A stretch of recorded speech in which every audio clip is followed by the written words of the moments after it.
Good morning, Kuhner country.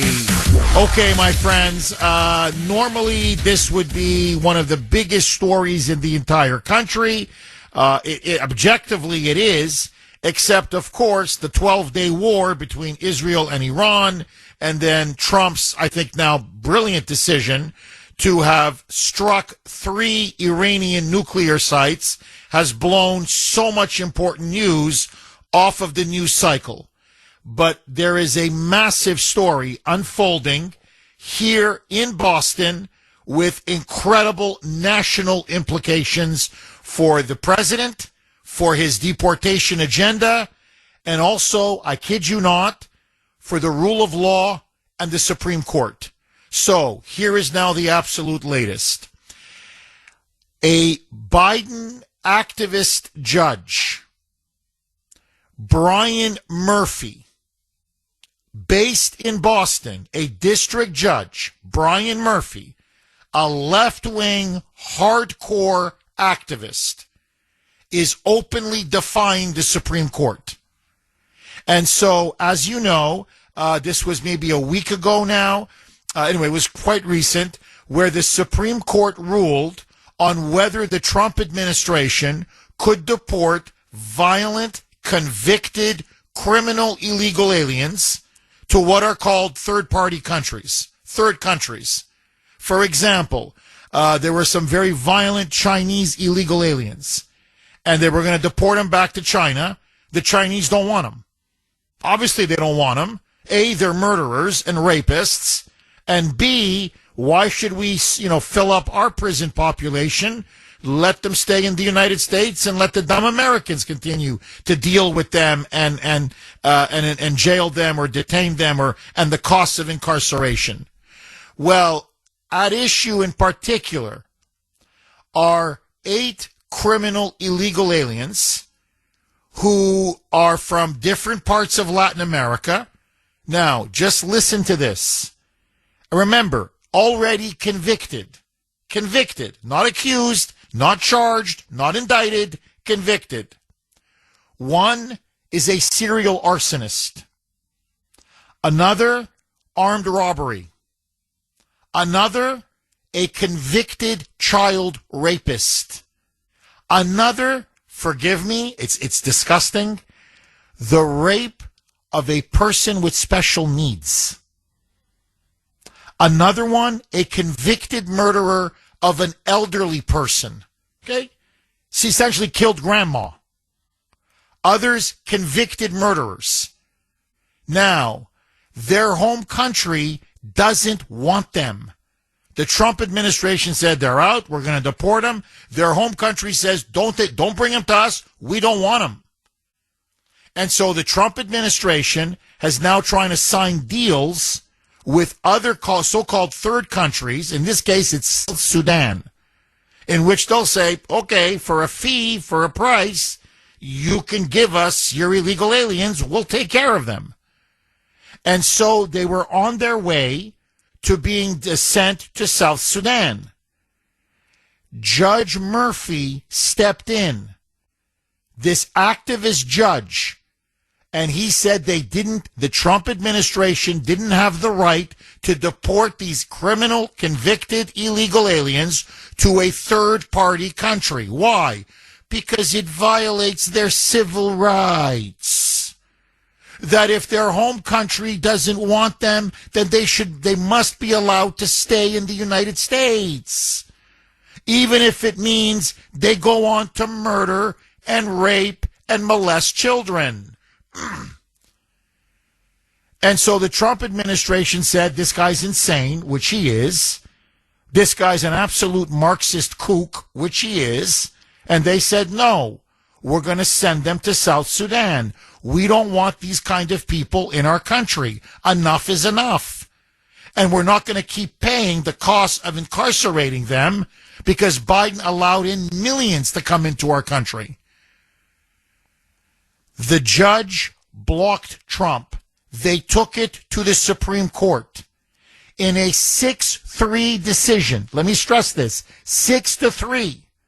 The 3 liberal justices, Elena Kagan, Ketanji Brown Jackson, and Sotomayor, the wise Latina, as she called herself.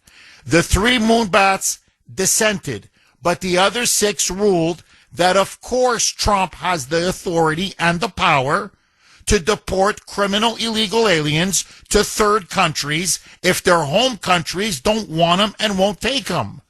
Now, this should solve the issue, right? No, it doesn't. Because literally, within hours of the Supreme Court's decision, remember, the Supreme Court has now decided 6-3, Trump can start deporting them to third countries. Brian Murphy, this joke of a judge, this district judge, put himself now above the law, above the Trump presidency, and above the Supreme Court, and said, no, my order is still in effect.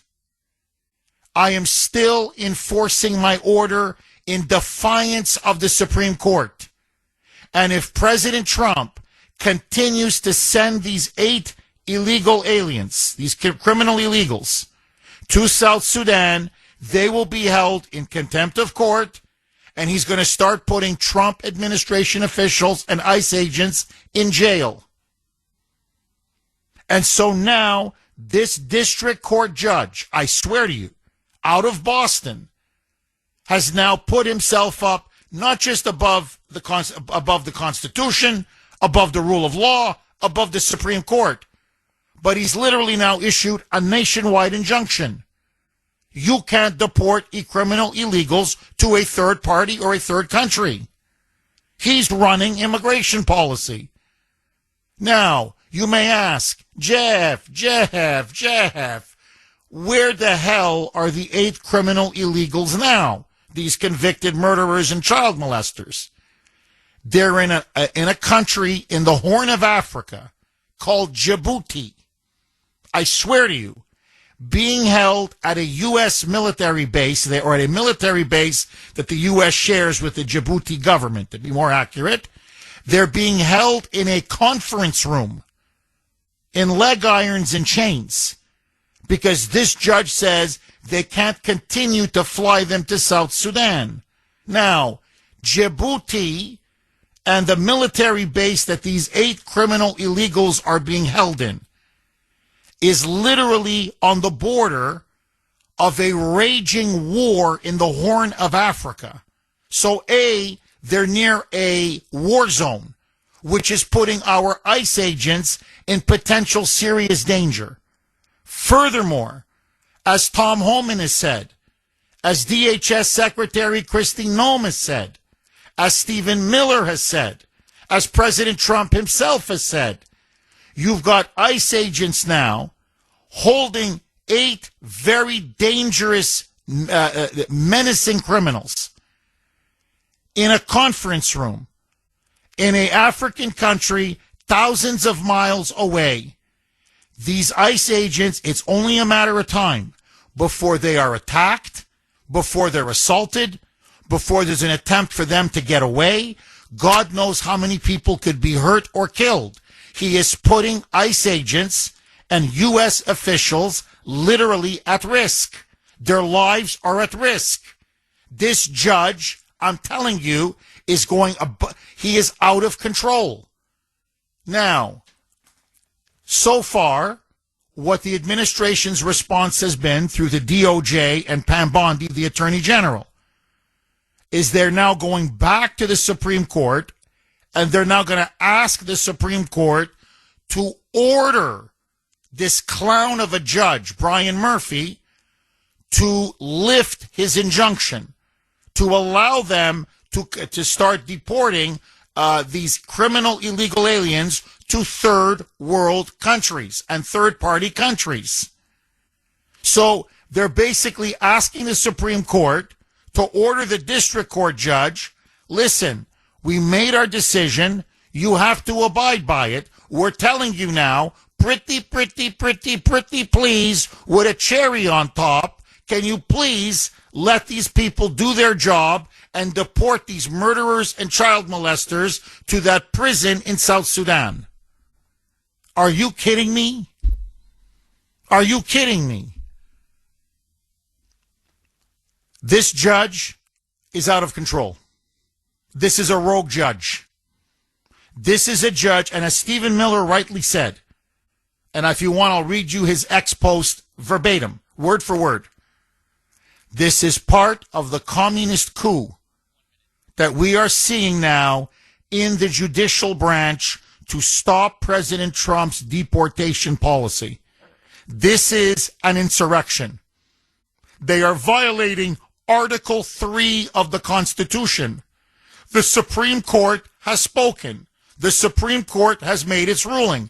Now, I find this incredible that a district judge thinks that he can defy the Supreme Court so flagrantly.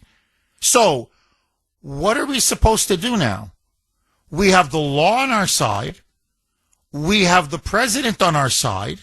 Okay, just a couple of very, very quick comments because I want to go to the phone lines.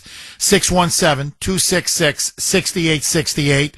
Let me ask all of you, do you think an activist judge, a district court judge, who is very anti-Trump, appointed by Biden, do they have the right to block President Trump and ICE from deporting? I want to stress this. These are convicted criminal illegal aliens. They've been convicted of very serious crimes, raping a child, raping a girl, a young girl. Another one, raping a child with special needs.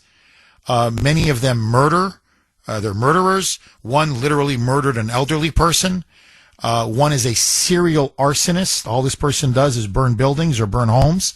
So they're very dangerous, and they're here illegally. Their home countries do not want them.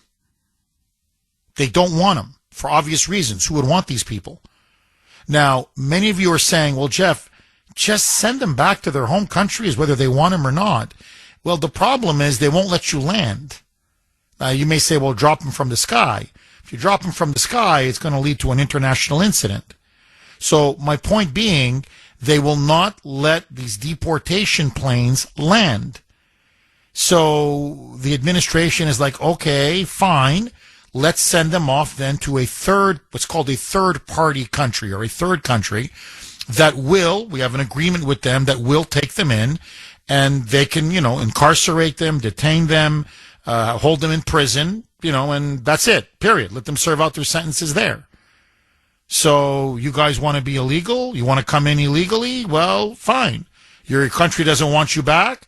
You're going to go to South Sudan. There's other countries as well, but South Sudan is one of them.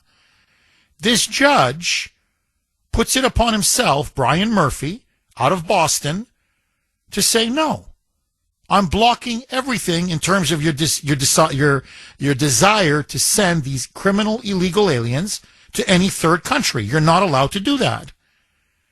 And he forced them. They were on their way to South Sudan. They had to make a stopover in Djibouti, which is in the Horn of Africa. Very dangerous place. As I said, there's literally wars. It's a war zone. Well, nearby. There's a war raging right nearby. And ICE agents are like, are you guys kidding me? We're stuck here with these animals? These 8 convicted criminals, murderers and rapists? And we're in a conference room in a military base, which is not secure? We could be jumped. We could be attacked. We could be killed. They could escape. God knows a million things could happen. And they've been sitting there now for weeks, literally weeks, stuck in Djibouti. The Supreme Court rules that Trump, a 6-3 decision, of course you can send illegals to a third country. And within hours of the Supreme Court's decision, Monday night, in fact, I don't care what the Supreme Court says, my order still stands. And so Brian Murphy says, no, you move them, I'm going to hold all of you in contempt of court. And so now the DOJ has gone begging to the Supreme Court, saying, can you specifically order this judge to stand down and obey your own decision? There's no rule of law. What rule of law? They don't even respect the Supreme Court's decision. Never mind, of course, that the president has the authority to do this. So this is exactly what we're talking about. This is the problem. This is not a judge. This is a far-left Democrat activist, really a communist, as Stephen Miller rightly said, imposing his political will over the Constitution, over the law, over the Supreme Court, and over the American people. Enough is enough. Now, Mark on Messenger, a very smart man, obviously, asked a really good question. I want to read it. Jeff, does the Supreme Court need to put out a statement or hold a press conference stating that if any district judge or any judge goes rogue and defies a Supreme Court decision, that it is against the law and they will be disrobed and disbarred? Can the Supreme Court do that? Well, look, before I even answer your question, Mark, that's like saying, is the sky blue? What I mean is, when the Supreme Court makes, that's Article 3, when the Supreme Court makes a decision, then the rest of the legal judicial branch must obey that decision. It's like 2 + 2 = 4.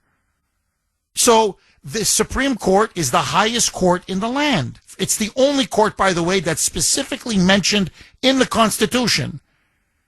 So its decision in terms of the legal judicial branch is supreme. Its authority, its sovereignty over the judicial branch is supreme. So they shouldn't need, I mean, it's like saying, they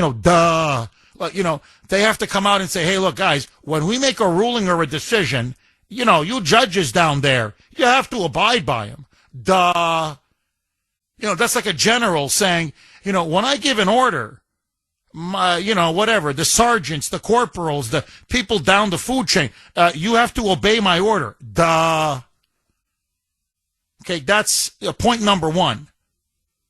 The fact that they're openly flagrantly defying and violating the Supreme Court's decision in their face within hours, saying, I don't care what the Supreme Court ruled.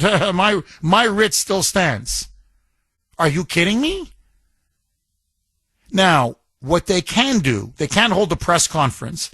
What they can do is issue another decision, a statement, an order, where they specifically will tell Judge Brian Murphy, this clown, stand down.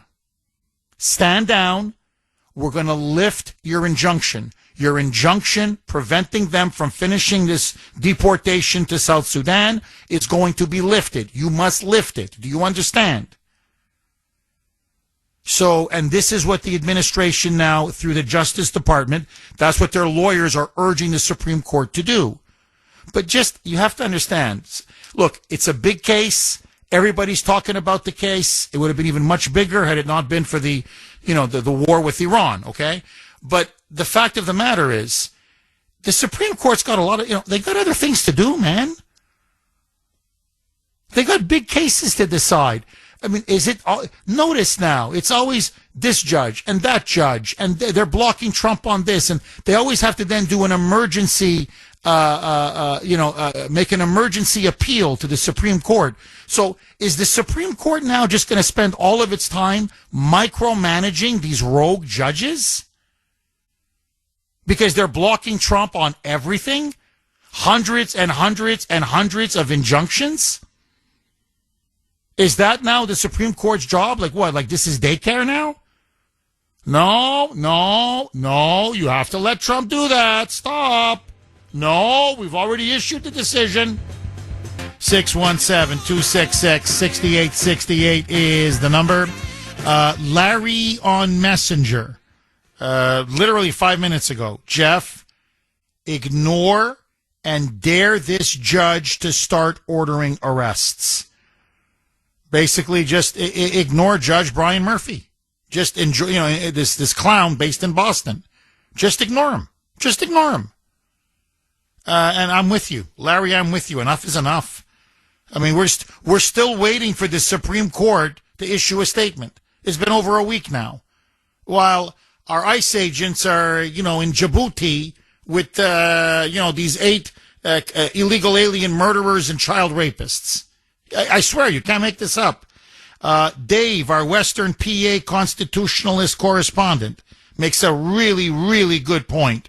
Jeff, I thought according to these whacked out liberals, no one is above the law. Well, now what? This judge, this punk judge, he's now above the law? That's an excellent point. See, notice, they always play these games. But yeah, he thinks he's above the law. Literally, he's above the law. He's above the Supreme Court. James wrote a really good email. James sent it just a couple minutes ago saying, Jeff, remember that No Kings protest? And the liberals keep clamoring, no kings, no kings. What is this judge doing? He's declaring himself a king, a monarch, a tyrant. He's above the law. He's above the Constitution. He's above the Supreme Court. He's above the president. He's above the will of the will of the American people. This guy thinks he can basically run immigration and deportation policy from his dinky little bench in Boston. Well, I'm sorry. Enough is enough. This is not a judicial dictatorship.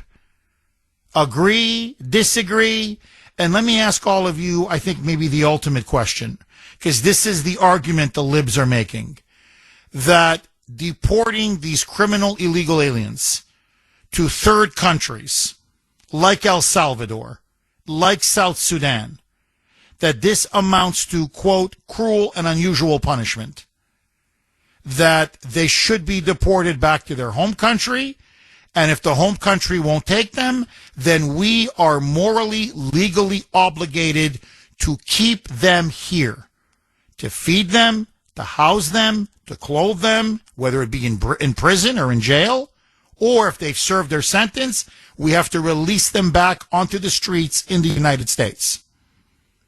Should we be deporting illegal aliens to third countries if their home countries won't or don't want them, won't take them or don't want to take them? 617-266-6868. And let me just state the obvious. Look what Biden has done to us. What a mess.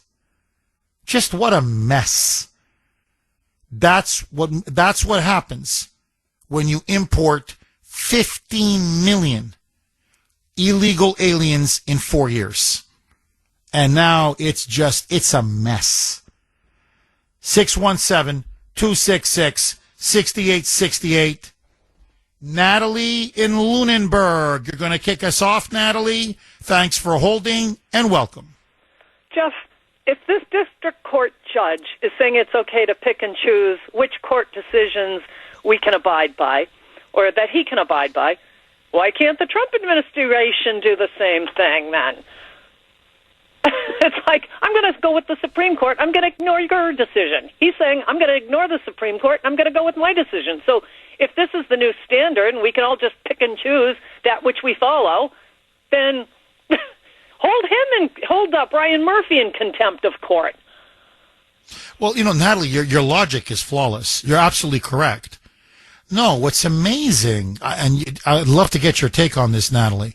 What's amazing is the administration, and this is not a criticism, it's just we've never had this before at this level, at this depth, at this in such an open, flagrant manner. There's almost no remedy. They're like, well, what do we do? Of course you obey the Supreme Court. Well, okay, he won't obey the Supreme Court, so what do we do? Like, I don't know, you call in the marshals and arrest the guy? What do we do? The judicial branch can't police itself. It's not like the Supreme Court can say, okay, disbar this guy or disrobe him or remove him from the bench. The only remedy we have is if we impeach, take it to the Senate for a trial, but then you need 67 votes. The Democrats are never going to vote against this guy. He's doing their bidding. He's their guy. So Now the administration has been reduced to going to the Supreme Court and begging the court, can you, please, please, please, please issue another decision specifically aimed at this judge, Brian Murphy. Please lift your injunction so we can send these criminals to South Sudan instead of having them waiting in a conference room in leg irons in Djibouti. So, normally in a law-abiding society with the rule of law, a judge says, well, okay, the Supreme Court took up my issue and shot me down. But not this guy. So, Natalie, what do you think? What do we do? What should we do? That's what I'm saying. It's like he has just made the point that he can ignore a court ruling. So why can't the Trump administration then ignore a court ruling and go with the superior, the Supreme Court, and ignore the district court? It's like he's making the case for Trump to ignore him, isn't he? Oh, I see. I got you. Brilliant. Absolutely brilliant. In other words, Trump should just come out and say, okay, he's ignoring the Supreme Court. We're ignoring him. We're siding with the Supreme Court. Bye. I'm ordering them. Guys, leave Djibouti, get to South Sudan, drop off these 8 people, these 8 illegals, these 8 scumbags, and come back. And basically saying just ignore the judge then, correct? And it's like he's threatening to charge cabinet officials with contempt of court. It's like, no, charge him with contempt of court. And if he charges the cabinet officials with contempt of court, just ignore him. Didn't Andrew Jackson say about a Supreme Court decision? Yeah, they've made their decision. Now let them enforce it. If their answer is just to ignore rulings that we don't like, well then they've just dug their own grave. Because we can all just pick and choose those court decisions we want to follow. I love it. Natalie, thank you very, very much for that call. So basically, Natalie's saying that Trump should come out, along with Kristi Noem, Tom Homan, and say, no, we're siding with the Supreme Court. 617-266-6868 is the number. Okay, this is Stephen Miller. As Trump's senior advisor and really the architect of Trump's immigration, deportation, and border security agenda. And here's what he wrote, just blasting this Judge Brian Murphy. Quote, a Boston judge openly defying and nullifying a Supreme Court order is a radical escalation of the communist coup taking place within the judiciary. And he says he wants to reemphasize the unimaginable cruelty and insanity of the radical Democrats. Look who they are defending. A child rapist, multiple murderers, and an arsonist. That's who they're defending. Think about that. 617-266-6868. Agree, disagree. Lou in Rhode Island. Thanks for holding, Lou, and welcome. Yeah, how you doing, Jeff? Before I get to my main point, which deals with this exclusively, is that I saw a post the other day about some liberal that says a liberal judge has ordered the Trump administration to rebuild all of Iran's nuclear facilities. When's it going to get to that? No, Lou, I saw that as well. And, honestly, things have gotten so insane in our country. For a split second, I go, no. I thought, no. Some crazy moonbat judge didn't issue that ruling, did he? And, it's a joke. Oh, okay. But no, really, Lou, would you be shocked? All kidding aside, really, would you be shocked if some whack job judge in San Francisco or in New York or in Boston just, you're going to owe the Iranians billions of dollars to rebuild it. You're going to pay them right now. I wouldn't be shocked, would you, Lou? The uranium for them. That's ridiculous. First of all, we're giving this judge too much power. Defy the order. That's it. You look at the Constitution. What's the Constitution say about these courts? They're inferior courts. Who are they inferior to? They're inferior to the Supreme Court. End of story. Defy the order, and let's take our chances. Not only that, what if we had, let's say, for example, you had a conservative judge, let's say in Oklahoma or in Alabama or something like that, a conservative appointment, say, the Second Amendment applies to everything, all people. Nobody can lie. It's absolute, just like free speech. I mean, you know what the liberals would do then with that. Or what I'd like to see is a conservative would say something like this, that anybody who comes here illegally comes at your own risk. You do not have rights. Only citizens of the United States have rights. That's a ruling that I would like to see. Let's see what the liberals would do with that. Would they consider that like a ruling of a king, like they're doing with this Murphy? And not only that, the other thing about the king thing. Somebody brought this up in a post to you or gave you a messenger about, you got this Murphy who acts like a king, and then in New York they elect an Ayatollah as their candidate for mayor, and they're talking about Trump as a dictator. That they just want to destroy the entire immune system in the United States and favor all these criminals, defund the police, take away all the guns, and then probably even limit our free speech in the long run. This is what they're trying to do. I mean, in the long run, they're trying to destroy the United States. Bingo. Bingo.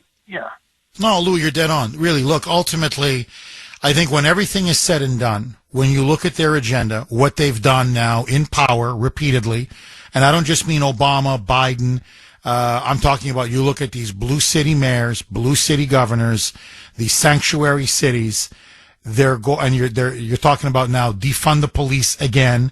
He wants to, by the way, Mamdani wants to abolish prisons. Literally, just abolish prisons. And you're like, well, what are you going to do with all the criminals? We'll just release them. What? So he wants ICE to be completely prevented from arresting a single criminal illegal alien. And he wants open borders. He's openly said it. We're going to have open borders. New York will remain a sanctuary city forever should he win in November. So, and the Dems love him. He's their rising star because he speaks for them. So in the end, when you really look at this, they want to destroy the United States, period. It's just that simple. It's not more complicated than that. Everybody wants to look for deeper motives, deeper reasons. No, they want to destroy us.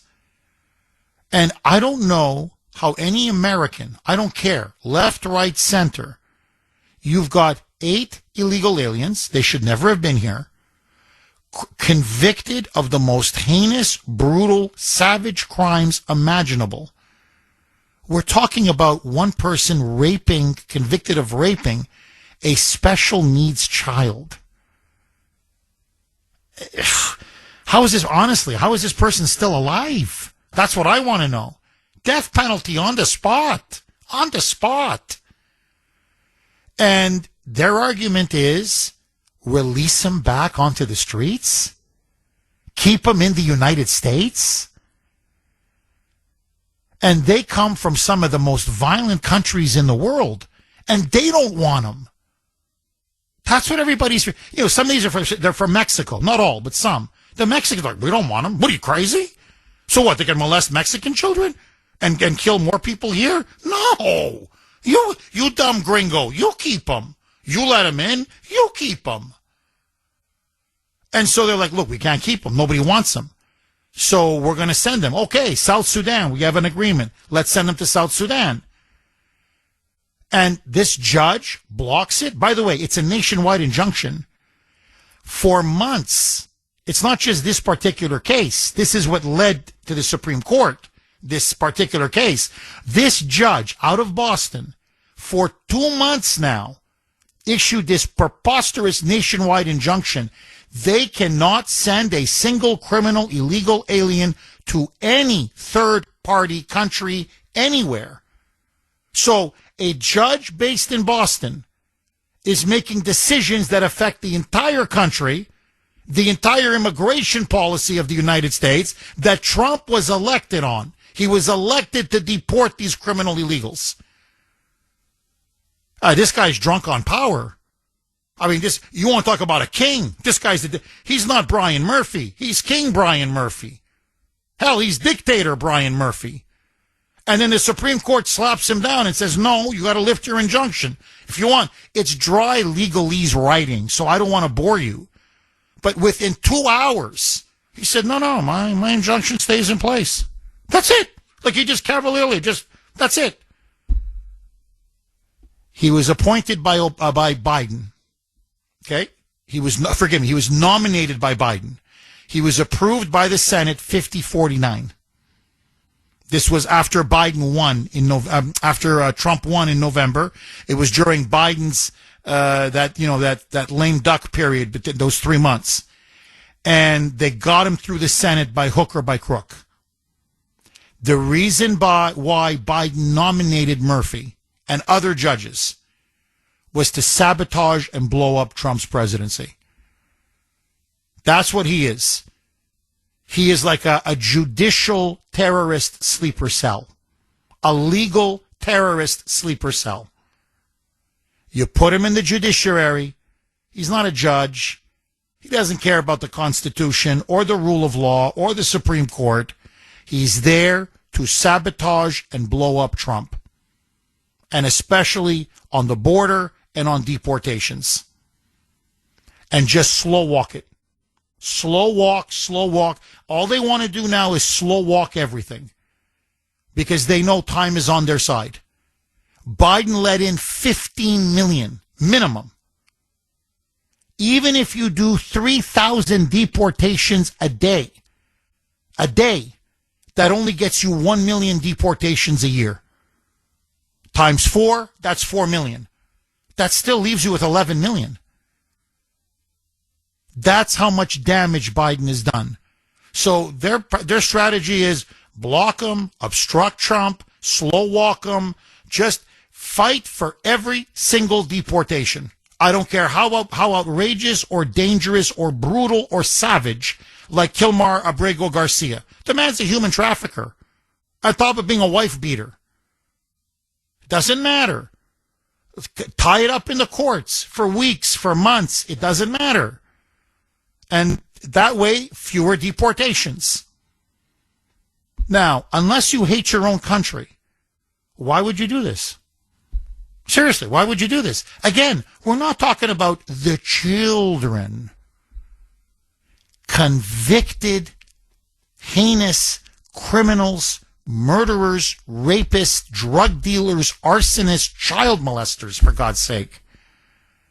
And you want them here? The Democrats are the enemy of America. Never forget that. Lou, thank you for that call. Eddie in Charlestown, thanks for holding, Eddie, and welcome. Eddie? Hello? Yeah. Yep, I can hear you. Go ahead, Eddie. You're on the air, my friend. Good morning. How are you today? Very good, Eddie. Well, if you really want the brutally honest answer, I'm fasting.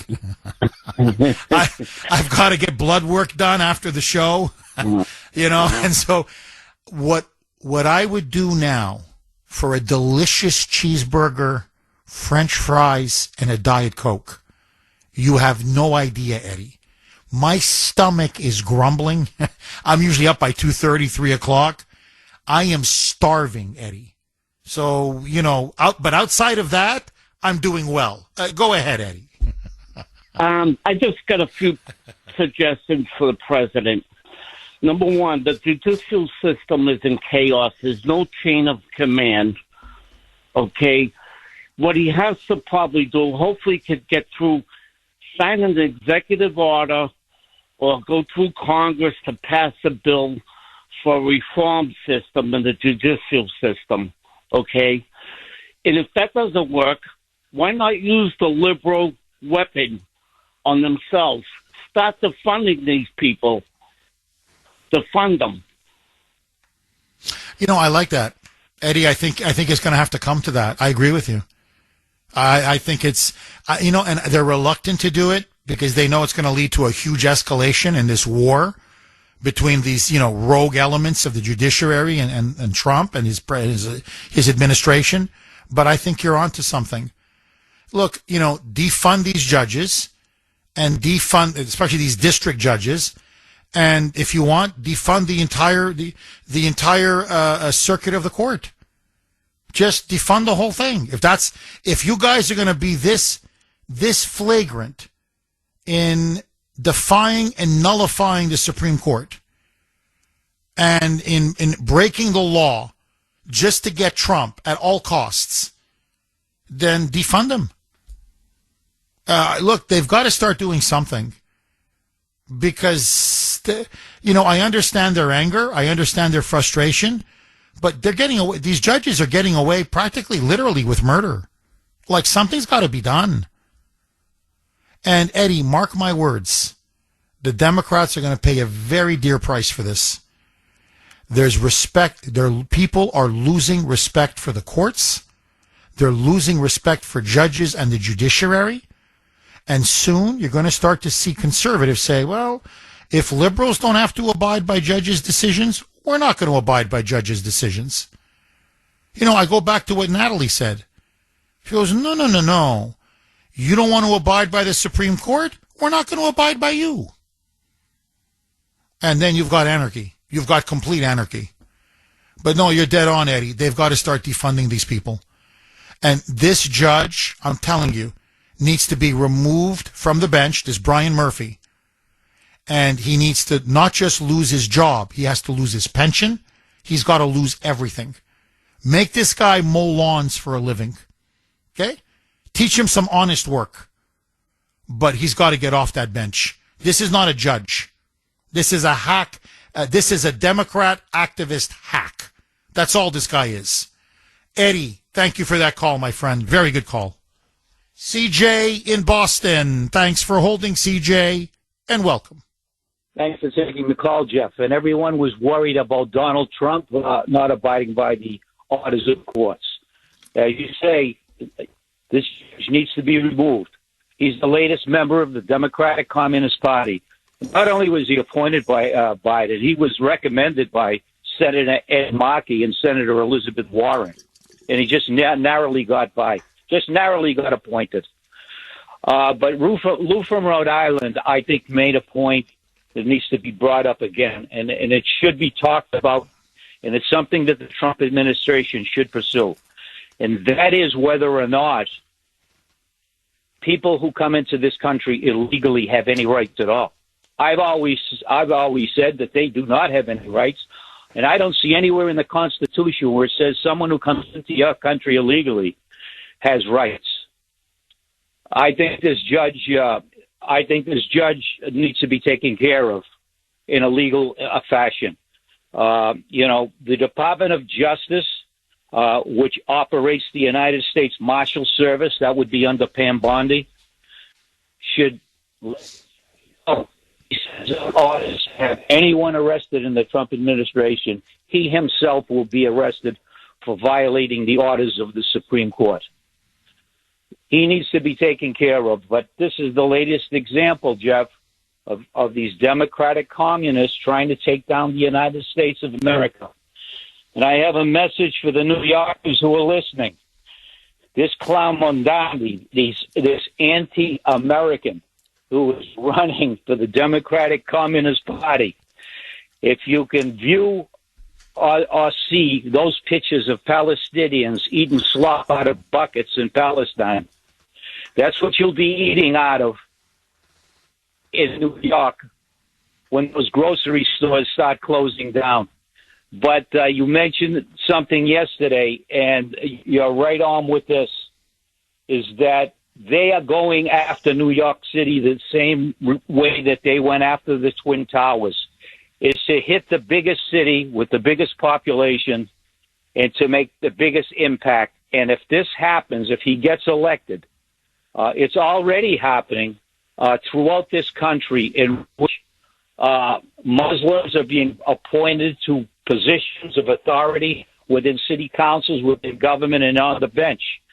And it is only a matter of time before they will get onto the Supreme Court and the law of the land will be Sharia law.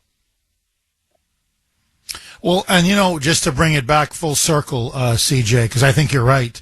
I think that's the direction now we're heading in if we don't turn things around and turn it around fast. And this guy, Brian Murphy, this clown, would be more than happy to enforce and implement Sharia law. I'm telling you, that's how crazy these moonbats are.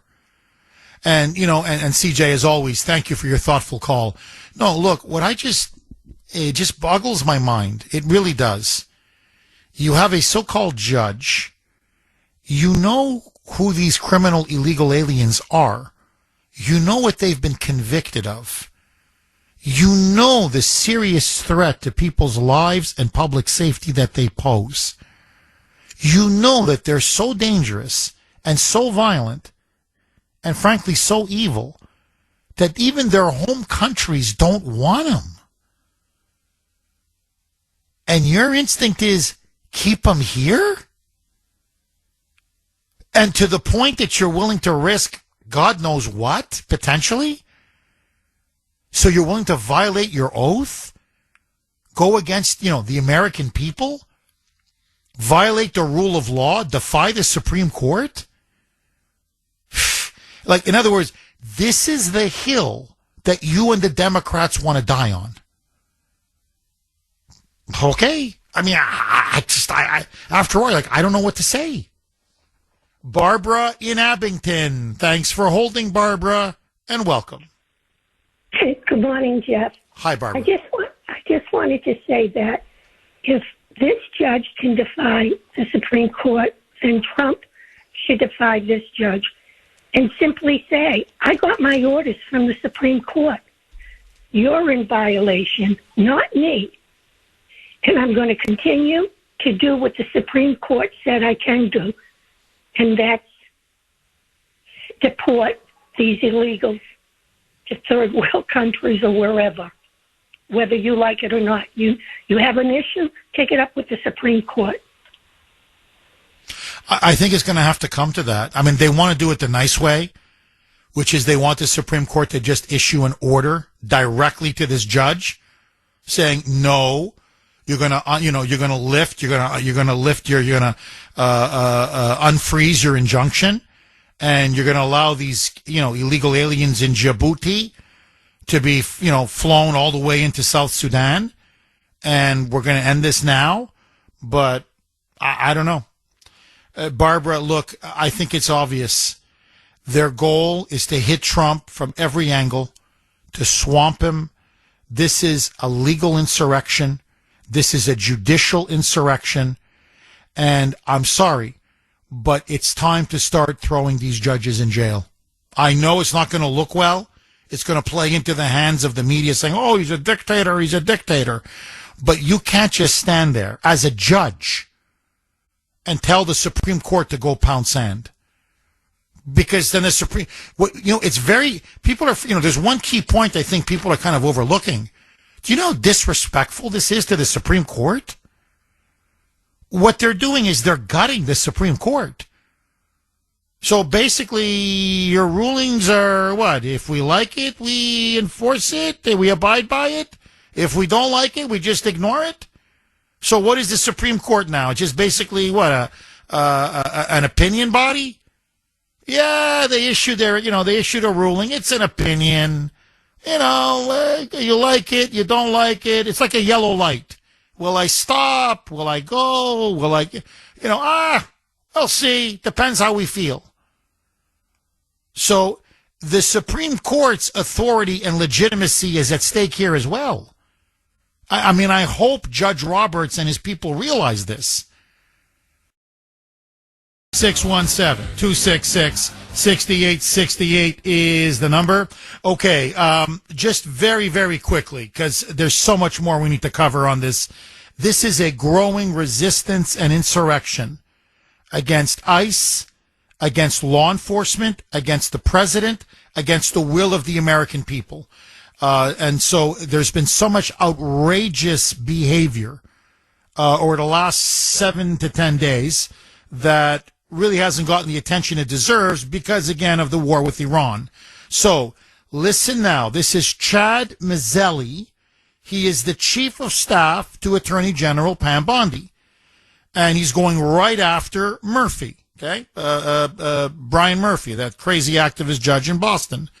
Quote, when a single district judge immediately and flagrantly defies the Supreme Court, that is not the rule of law. It is an Article 3 insurrection. Now, he goes on to say, last night, hours after the Supreme Court, this was Tuesday, he's talking now Tuesday, the decision was Monday night. Last night, hours after the Supreme Court 6-3 blocked a Boston district judge's lawless preliminary injunction, preventing the government from removing the worst of the worst illegal aliens to third countries, the district judge announced business as usual and said its orders enforcing the injunction remained in effect. Now, arrest the guy. If your argument, this is the chief of staff to the Attorney General of the United States of America, and he's right. If you believe what you're saying, and I believe he does, and you're right on the law, which he is, this Brian Murphy, this single district judge, is completely defying the Supreme Court. And it's an Article 3 insurrection. Now, what did they do to the J6ers? Merrick Garland wasn't, beating around the bushes. He wasn't pussyfooting around. He threw thousands in jail on nothing, on flimsy, non-existent charges. Now, this guy, we've got him on tape. We've got him on his writing. We've got his statements. We've got his orders. We've got him. 6 ways to Sunday. So if he's engaging in an insurrection, as he puts it, a legal insurrection, then if that's the case, then yeah. If it's an Article 3 insurrection, then arrest the guy. What are you waiting for? Am I wrong? 617, 617-266-6868 is the number.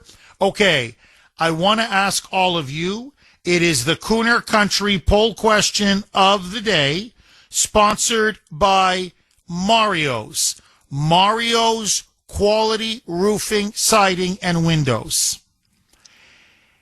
Regarding the federal courts, should failure to follow a Supreme Court decision be grounds for automatic dismissal? So if some judge, like this guy Murphy, refuses to follow a Supreme Court decision, should this be grounds for automatic dismissal?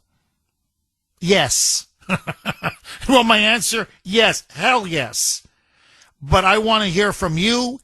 A, yes. B, no. You can vote on our webpage, wrko.com/Kuhner, wrko.com/Kuhner, KUHN is in national ER. You can also vote via X. I was very active again last night on X. My handle there, at the Kuhner Report, all one word, KUHNER. Mark in Medford. Thanks for holding, Mark, and welcome. Good morning, Jeff. I have to agree with your very first caller today. Forget her name, forgive me. But you know what? Natalie. No, Natalie. That's it. It's not the Trump administration that's in contempt of court. It's Judge Murphy that's in contempt of court. But Jeff, my question is this. Every court, I used to work for the trial court. I was a court officer in Massachusetts, okay? Every court has a chief justice, okay?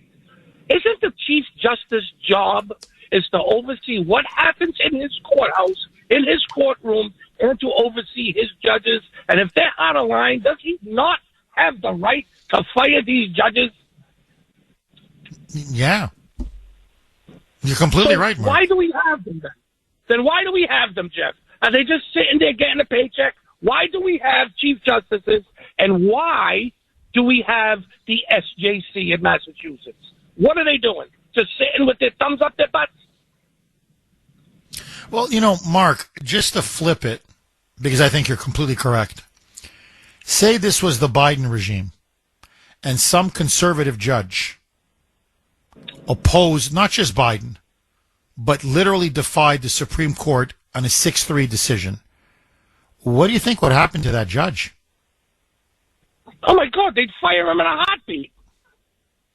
So why is it when the Democrats are in power, they get to wield power and fire people oftentimes for nothing or for purely partisan purposes, but when the Republicans are in power and you have a judge that's completely out of control and behaving blatantly, unconstitutionally, illegally, abusing his oath, abusing his office, abusing his power, nothing happens. Nothing. Why is that, Mark? Well, Jeff, it seems like when Joe Biden became president, we had a two-tier police system, and we now have a two-tier justice system. And these judges are appointed. I don't understand why, when a new president comes in, can't unappoint them if they're not doing their job. Mark, as always, drop the mic, my friend. 617, thank you very much for that call, and have a great weekend, buddy. 617-266-6868 is the number. Okay, another constitutional crisis. I mean, there's no other way to put it. Another legal constitutional crisis. So now a Boston-based activist judge, a hardcore far-left judge, nominated by Biden. He's a Biden judge. Barely made it through the Senate approval process, 50-49. They just, by the skin of his teeth, has now defied the Supreme Court. The Supreme Court has ruled 6-3 that Trump can continue his deportations of criminal illegal aliens to third countries.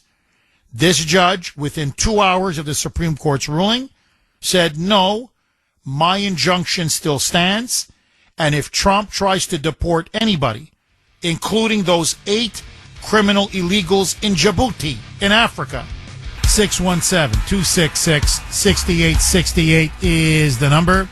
Okay, I want to widen this discussion just a little bit, and I want to ask all of you. You're seeing it now with the rise of Zoran Mamdani up in New York, obviously, who's now increasingly becoming the face of the Democratic Party.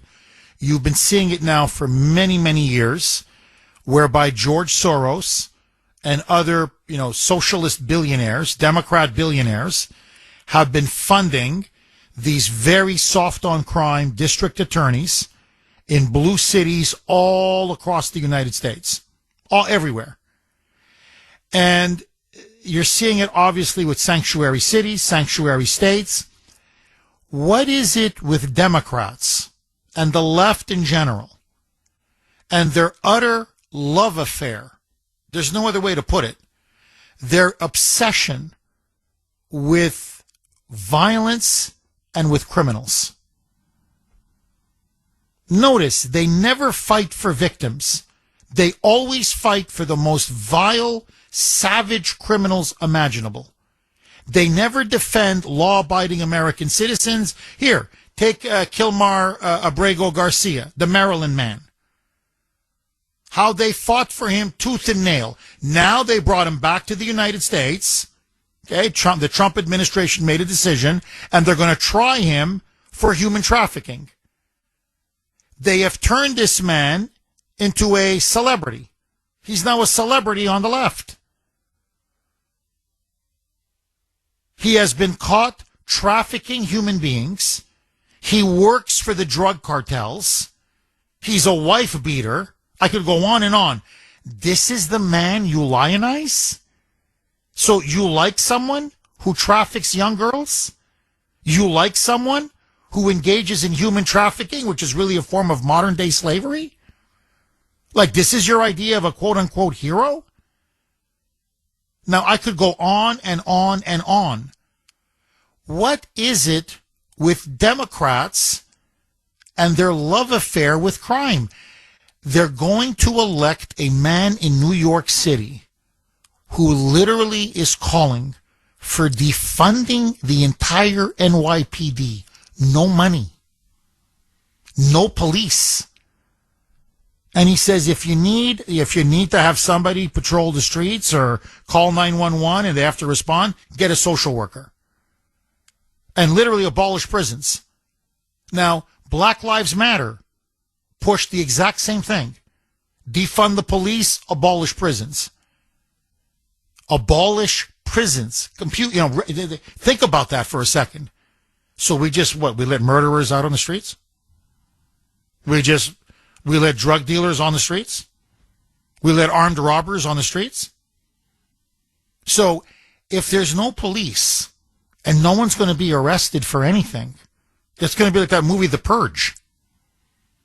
That was the whole premise of the whole movie. By the way, the original is phenomenal. The sequels after that I wasn't crazy about. But the original is a phenomenal movie. It's a violent movie, yes. But it's a phenomenal movie. If you haven't seen it, I really urge you to see it. Because, now, it's not a political movie at all. And it was done before the rise of Black Lives Matter and Mamdani and the radical hard left in terms of AOC and these, progressive district attorneys. But you want to see what a world in which there's no police and no prisons looks like. Watch the movie The Purge. And the premise of the movie, very simply, is they live in some kind of a fascist America, but one day a year, it's called the Purge. You can release all of your violent, animalistic instincts.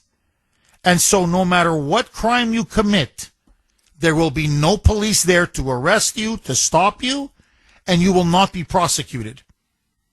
You have basically all night to do anything you want to anybody. And you are given an automatic pardon. It's called the annual, in the movie, it's the annual purge. It's going to be the purge every day. Every day.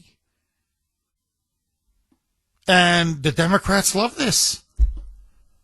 Now, I've got to ask, do they want to get raped? No, I'm serious. Don't they have kids too? Here, take these 8 illegal criminals that they want to bring back here, okay, that are in Djibouti right now. So, you want child molesters to walk the streets of here in America? You like that? You want them in your neighborhood? You like that? You want murderers here? You want people who rape special needs kids? Who murder, grandma and grandpa? That's what they've been convicted of. I don't know. It's just, there's something going on. I don't know what it is. But it's almost as if they've all lost their minds. I mean, this is insanity. We're not even talking about this is bad policy. This is, your traditional tax and spend liberal. We're way beyond that now. 6-1, it's a form of derangement. And they don't seem to care. New York is a very liberal city. It's a sanctuary city. Crime is out of control in New York. Many liberals are getting shot dead. Literally, babies are I'm not kidding, in strollers, they're being shot dead on the sidewalk. Drugs are pouring into, all these neighborhoods. It's affecting their kids, their lives. And you want more of it? Do liberals have a secret death wish? 617-266-6868. I want to hear from you. Why are liberals now so enamored and really in love with violent scumbags and heinous criminals? The lowest of the low. Do you have a theory? 617-266-6868. Rob in Woburn. Thanks for holding, Rob, and welcome. Hi, how you doing, Jeff? Very good. How are you, Rob? Let me ask you a question. Say I got 100 Mexican immigrants here, and I want to deport them back to Mexico, and they won't take them. And I say, well, you're going to get them anyway. What are you going to do about it? You mean like just forcibly drop them? Is that what you're saying? Like just Just fly them and drop them into Mexico? What are you going to do about it? You mean, what am I going to do about it, or what is Mexico going to do about it? What's the president of Mexico going to do about it? If we say, well, we don't care what you want him on, you're going to get him. What are you going to do about it? Well, what the Mexican government has said is that they're going to shoot the plane out of the sky, that they're just not going to give you the right to land. And if you try to land the plane, they're going to be arrested. They're not going to give you landing rights. They're not even going to let you give the rights to fly into Mexican airspace, which means the plane can then be shot out of the sky. So it could lead to a diplomatic crisis, Rob. That's why the Trump administration is looking for a third party, a third country, as they say, a third party country. Go ahead, shoot me down and try it. Oh, you're saying, Rob, you think they're bluffing. Just call their bluff. I mean, that's what this administration. I could clean house with all of them because they're bluffing, and I could kill them. I could own them with a pair of deuces. You own them with a pair of deuces. Rob, no, that's a very good point. I mean, maybe, look, I love that, Rob. Let me throw this log on the fire. Should Trump just say, okay, to hell with it? I don't care whether you want them or not. We're sending them back. What are you going to do? Shoot our planes out of the sky? 617-266-6868 is the number. I know I mentioned it earlier in the show, but I just want to say it again because I'm fantasizing about food now. That's all I see are images of food. And Mike is really tantalizing me now, going on about Chick-fil-A, how he loves Chick-fil-A. Kuhner man is fasting. I have to do lab work, and so I have an appointment after the show. So I have not eaten anything since 7 o'clock last night. And, I get up very early. So I've been up for hours and hours and hours. I am so hungry I could eat a horse right now. Okay? But anyway, so Mike is going on about how he loves Chick-fil-A. And we're getting a Chick-fil-A, by the way, right near our home. I was telling him how excited I am. This fall. And Mike's like, it's officially my favorite fast food. I love their chicken sandwiches. I love their waffle fries. I swear you, I love their coleslaw. Love Chick-fil-A. Mike is going on. It bothers him that they're a Christian company. Not because they're Christians, but because they're not open on Sunday. They keep the Sabbath holy. Mike says, that's what I can't stand about them, because I'd raid that place on Sunday if I could. So anyway, right now, what am I thinking? I'm fantasizing over one of those original crispy chicken sandwiches, waffle fries, and double up on the coleslaw. 617-266-6868 is the number. Okay, you can text the Kuhner man, 70470. Really? I just got a text message, Jeff. My doctor doesn't make me fast anymore for my blood work. Son of a gun. Are you serious? I mean, this is torture, man. Really? I mean, like my stomach is really, it's like it's growling.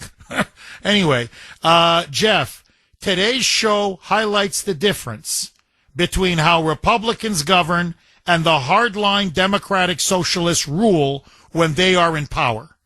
The simple truth is, Jeff, we all would obey our federal government / court rulings under Obama and Biden's rule because they made it clear, and this is very true, that the weaponized IRS and the DOJ would come and get you. Under Republicans, the left knows it's rule of law. It's now the rule of law, and we're much more civilized. So no one fears us and only taunt us into chaos and anarchy. The left wants a confrontation. Why? Because they never waste a crisis. Saul Alinsky taught him that. And then this person adds one more thing. Jeff, last point. In Weymouth yesterday, 2 wacko leftists were on the expressway overpass with a huge banner. No ice. That's what it read. No ice. In all black and white. And Jeff, they look like old hippies trying to dress like Antifa. This is organized. Make no mistake about it. I agree. No, it's concerted, it's coordinated, it's organized. No question. No question. No, this judge is just a pawn in the left's legal and political assault, their insurrection against Trump. There's no question. Now, let me just ask all of you this. And I said this to Mike, and I want to repeat it. Who the hell, I'm just using Mexico as an example, there's 100 countries now that are saying they don't want to take back their illegals. Who the hell is Mexico to tell us, or any other country, you won't take back your illegal aliens? They're your citizens. They're not our citizens. So you send your citizens illegally, your criminals, many of them, mentally ill from your mental asylums, your gangbangers, your murderers, your rapists, your drug dealers. You send them into our country, and now you're telling us you won't take them back? In other words, whether you like it or not, we're stuck with them? I'm sorry, blank off. Like, you want to talk about a diplomatic slap in the face? They're your citizens. They're not my citizens. They're not our citizens. So why should we have to take care of them? I mean, the whole thing is absolutely outrageous. I'm sorry, am I wrong? 617-266-6868. Heather in Rockland. Thanks for holding, Heather, and welcome. Hi, Jeffrey. Thank you for taking my call. My pleasure. So I'm trying to answer your question, or trying to think of an answer for your question, but I don't necessarily have it, but I have theories. We talk about it quite often. Isn't it like the takedown and the takedown of America, and to take the, I guess you say, the takeover, and make it's their way of bringing chaos to our country. And I also think there's another theory I have, is that I think that with these, these, as you call them, the liberal limousines, or limousine liberals, I guess. Limousine liberals. Yeah. I think it's like how do I explain this? How do I say this? I think it's like if they feel like they're better, or I don't want to say, I don't know if I should say better, but if they feel like it's like a cause that they, we're going to fight for these illegals, and it doesn't matter because they're all illegals, and they feel bad, and it's like their way of thinking that they're kind of better than us in a way, because they have a cause in a sense, and they don't have, to me, they don't have any common sense. And the other thing is, I think I don't think they're as educated either. When I say educated, I mean of what's really going on, because I know so many people, I know, people that can't stand Trump, but yet they don't really watch the news. So it's they'll they get on their little high horse. Oh, I hate Trump. I don't watch the news because it's so negative. It's so negative. Well, yeah, it's negative, but you need to know what's going on. You need to know what's going on. So these people that say, scream and shout about all this nonsense, I really don't think they know really what's going on. I truly don't think so. And then the other thing I want to say is, and I'm not really religious, but my mother would say, because my mother and I have these conversations, and she says that it's in the Bible. This is the end of times. This stuff is in the Bible. That's what she says sometimes. Well, Heather, look, I have to say this. My whole life, I was born in 1969. Okay, so I'm 55. I can't tell you, if I had $1 for every time in my whole life that I heard, this is the end of times, this is the end of times, honestly, I'd be a multimillionaire. And if you go back through history, I'm talking thousands of years, Again and again and again, people have been convinced it's the end of times. So to me, it's up to God. God will decide when the world's going to come to an end. I don't see it. I think we're going to be around for a long time. If the only time, I mean, I don't want to get sidetracked here, but the only time that to me credibly, you could say this could be the end of days would be World War II. Like I go, look, I understand people feel strongly about these things and I respect your beliefs. I really do. But just think about it. You have a guy like Adolf Hitler. If he's not the devil incarnate, a man who mesmerizes people, who deceives people, almost like Lucifer, into committing unspeakable crimes, unheard of crimes.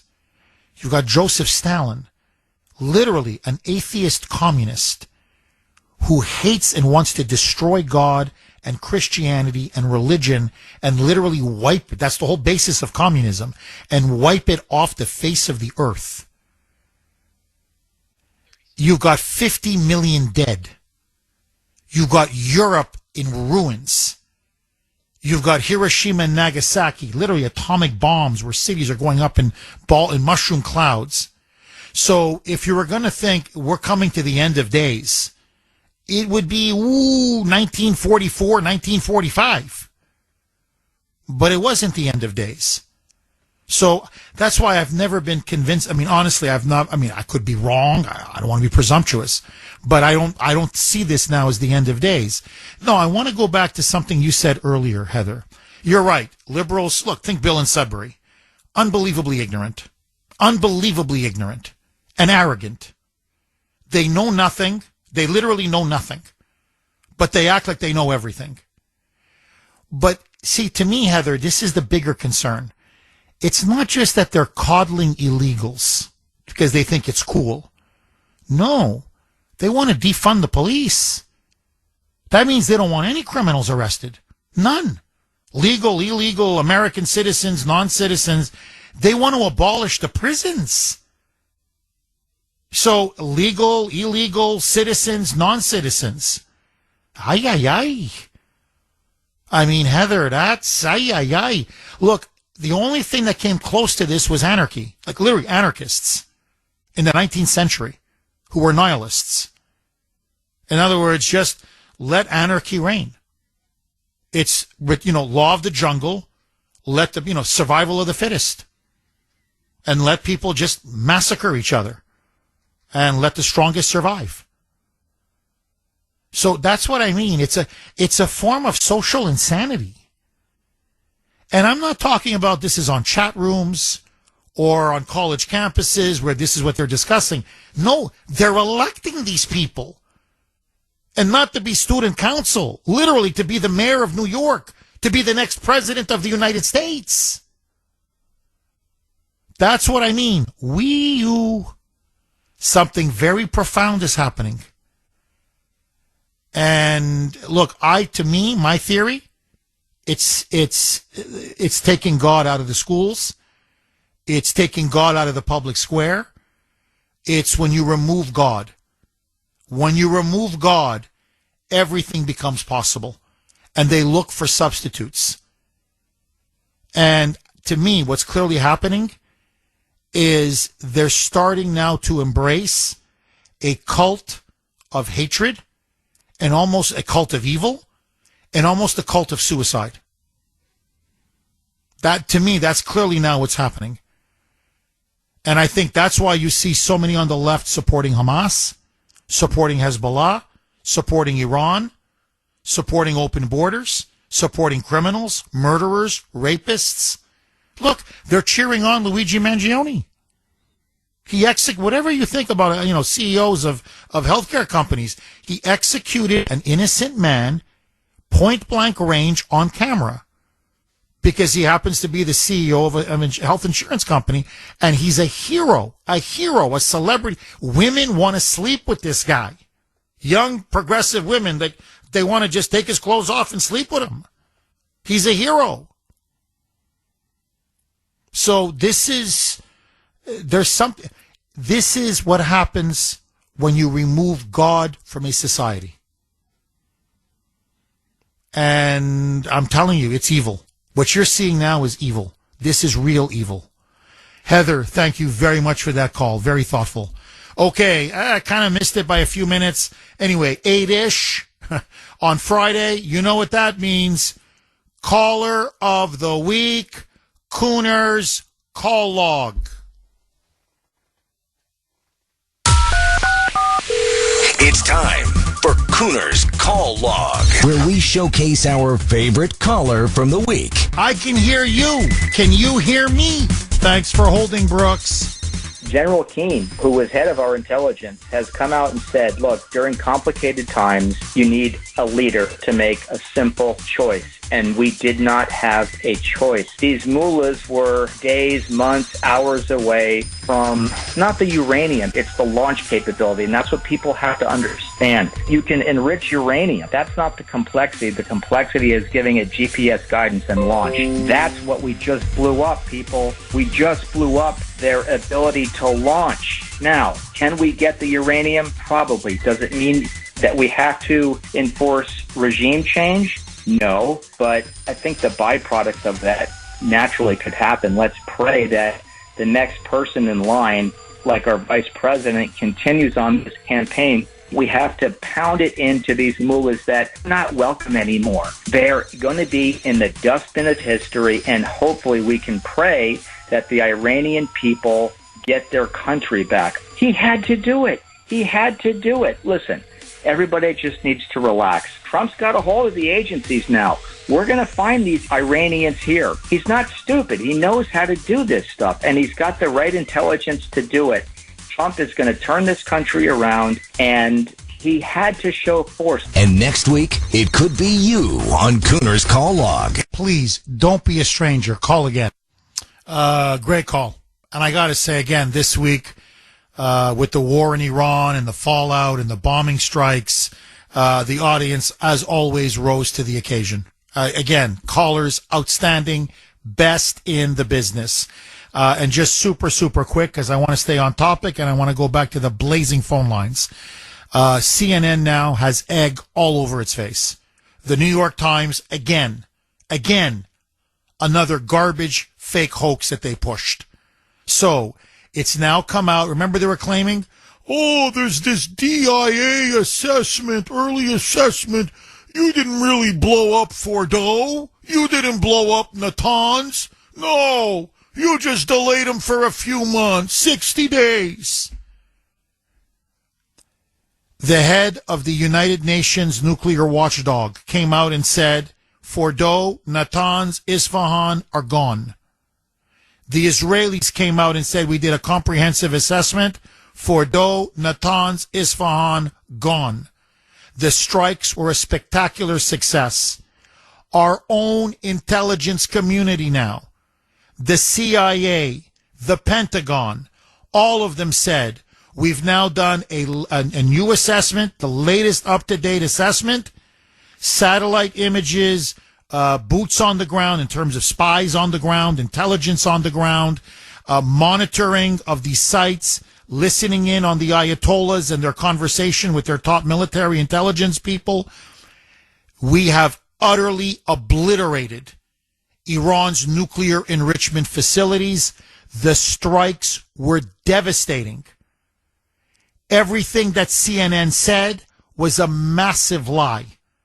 And now, over the last 24 hours, with our intelligence, the Israeli intelligence, the UN's intelligence, and by the way, the mullahs themselves issued a public statement saying, nah, it's gone. Our nuclear program's been decimated. The mullahs have now admitted that Trump basically broke and shattered their nuclear weapons program. So, in the face now of all of this, last 24 hours, now CNN is running analyst after analyst. This was a very successful strike. No, they pretty much got everything. No, this nuclear program now has been set back years. No, this was a very effective targeted campaign. Yeah, exactly. Damn it. You're right, Mike. You can hear in their voices. Damn it. Like, damn. Like, it worked. Damn it. honestly, it's just, that's why I tell Grace all the time, who can take these people seriously after a while? They just lie and lie and lie. 617-266-6868. Caspar in Belmont. Thanks for holding, Caspar, and welcome. Good morning, Jeff. A little bit behind, I guess, on the topic now, but the whole thing about that judge, that district judge. Yes, I want to go back to that topic, so please go ahead, Caspar. I mean, he's just making stuff up. He could turn around tomorrow and say, I don't think anybody should be paying the IRS anymore. So we're just going to abolish the IRS unilaterally. He's going to just do it. He could say, we're going to demand that everybody quarter these foreign nationals, which you can call them tourists or soldiers, in your home. You have to do it. He could turn around and say, Jeff, you have oil, gas, or a wood-burning fireplace? That's a violation of green laws. I'm fining you $500,000 and throw you in jail. He can do whatever he wants because he has risen above the Supreme Court and above the Constitution. That's where the problem is. People aren't seeing it as that this goes much further than, just saying that, there's this one guy and he's in El Salvador. This tears apart the entire fabric of the country. That's where the problem is. Oh, I so agree with you. Start looking at that. And Caspar, you're on fire, by the way. Caspar, I want to add something else. And Mike, how much time do we have left? Okay, Caspar, please hang on, okay, because I want to take this to the other side. But I just want to lay it out there, and I want to get your reaction. You're completely right. It's tearing the fabric of the country. These judges, these rogue judges, like this Brian Murphy, they think they're above the law. They think they're above the Constitution. Now they're above the Supreme Court. But there's something else. Our American culture, American society, okay, Western civilization, we run on there's a basis there of norms and of trust, of professionalism. And what I mean by that is judges used to, in the past, well, I'm not going to do something because I know I'm going to get smacked down by the Supreme Court. And professionally, this is embarrassing. I'm going to look like a joke to my colleagues. So there was always a sense of not just respect for the Constitution and the rule of law and, of course, the Supreme Court's authority, but just overall, like, look, whatever my personal opinions are, legally, I'm going to be laughed at in the legal profession. Okay, let's go right back to Caspar in Belmont. He was on fire. Caspar, look, I don't want to belabor the point, but give me another 30 seconds and I want to go to you. You take, for example, doctors. They take the Hippocratic Oath. Now, if, in other words, do no harm. First, do no harm. And part of that oath is you treat everybody. You don't care about their politics. Well, I'll give you an example. I had a doctor a couple of years ago. I can't prove it, but she was a crazy lib, and she couldn't stand my politics. She constantly let me know that whenever I walked in to see her. And after a while, she just said, I have too many patients. I can't take care of you anymore. Now, I ended up finding another doctor who, is better, so it all worked out for the best. But what I'm saying is, I know that she didn't treat me after a while because she hated the fact that I was a Trump supporter. What I'm saying is, a civilized society, you depend upon doctors. This is not something you can enforce with a law or threaten people to go to jail. It's just a kind of a professionalism. It's a social trust that you're going to do your job as a professional to the best of your ability with a certain level of basic moral integrity and ethics. So we expect doctors not just to have the Hippocratic Oath, but I don't care what your politics are, I'm going to treat you. I'm just using doctors as an example, right? You can go profession by profession by profession. We're starting to see judges now who are not judges in any meaningful sense of the word. It's like taking Bernie Sanders or Mamdani or AOC and putting a robe on him. and saying, okay, now you're a judge. Now, you can handle one, maybe two, maybe three, but once you start putting hundreds of these people into the judiciary, Kaspar, they're going to destroy the system from within. There'll be no rule of law, no constitutional government. There'll be no truly independent judicial branch. And the Supreme Court and the rule of law will mean nothing. And ultimately our Constitution will be destroyed from within. Kaspar, am I wrong? You're 100% right. I mean, here's a good example.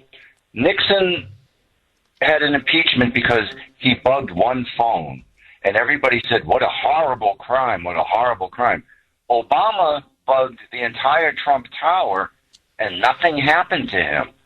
Nothing. Nobody said, hey, wait a minute, we went through Watergate, and that was a terrible time in this country because, the president had to resign. This guy bugs a whole tower, and you say, what's going on? This doesn't make any sense. And they get away with this stuff because nobody has the guts to push it to the Supreme Court. Go back to the Supreme Court and say, this judge needs to be thrown out. He needs to be impeached. Not even impeached. I'll use your word. Needs to be dismissed and say, you can't be a judge anymore. We have to take away your law license. Whatever licenses you have, take it all away because you just can't do these things like this. You have to have the right to present a debatable point without people yelling and screaming. That's what you try to do with crazy man Bill in Sudbury. He doesn't want to debate with you. He just wants to state his point and just talk over you, and this is how it's supposed to be. No, you debate your point, you show the merits of your argument, and either you're right or you're wrong. Invariably, he's always wrong, but at least I listen to what he's got to say, even though I'm going to use the technical term, he's a wackadoodle, but that's what's not here anymore. A judge isn't going to listen to both sides. He's just unilaterally saying, I'm making a decision. This is what we're going to do. Hey, as a matter of fact, we don't want Joe Biden to be president. Step aside. We're not going to have a primary. We'll just anoint Harris. She'll be the candidate. Well, then why are you even having a general election? Oh, you know something? That's true, too. We don't need to have general elections. We'll just let the judge decide who's going to be the president. I mean, that's where we're going. We're going to that. Oh, wow. Kaspar, it's a shame it's Friday, my friend. Caller of the week. Caller of the week. Kaspar, thank you very much for that call. Really outstanding call. John in Plymouth. Thanks for holding, John, and welcome. Jeff. Hi, John. In light of the investigations by the Oversight Committee finding out about the autopen scandal and how much Biden was really in control, and now we know that he's really been out to lunch since 2019, maybe this appointment of Brian Murphy is null and void. Who really appointed this guy? Well, that's an excellent point. Well, it wasn't Biden. I mean, we know that. No, look. No, it wasn't. We know that. We know that he didn't.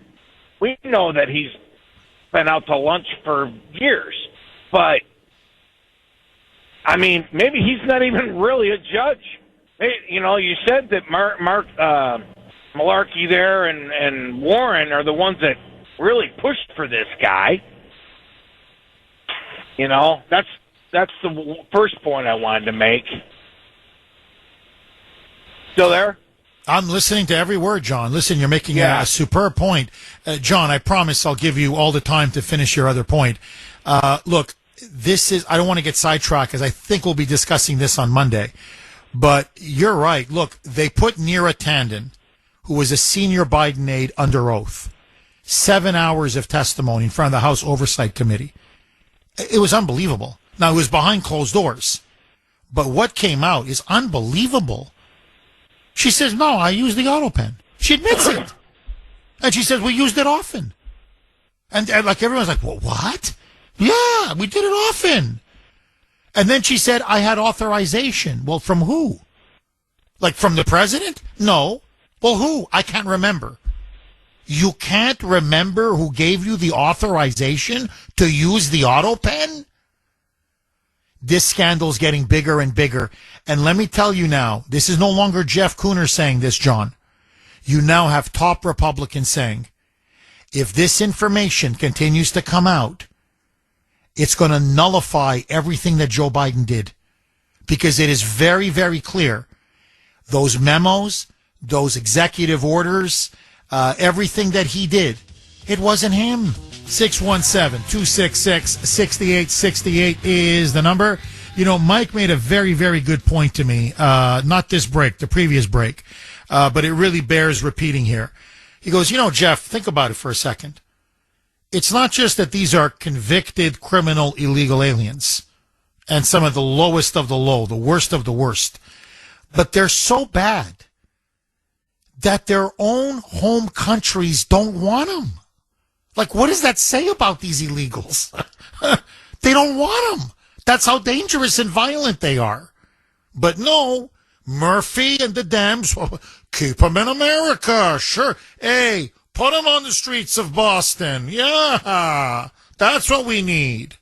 Okay, now, speaking of the left's love affair with criminals and gangbangers, you are not going to believe me. You're not. I'm telling you, you're not going to believe me, so I'm going to play the cuts.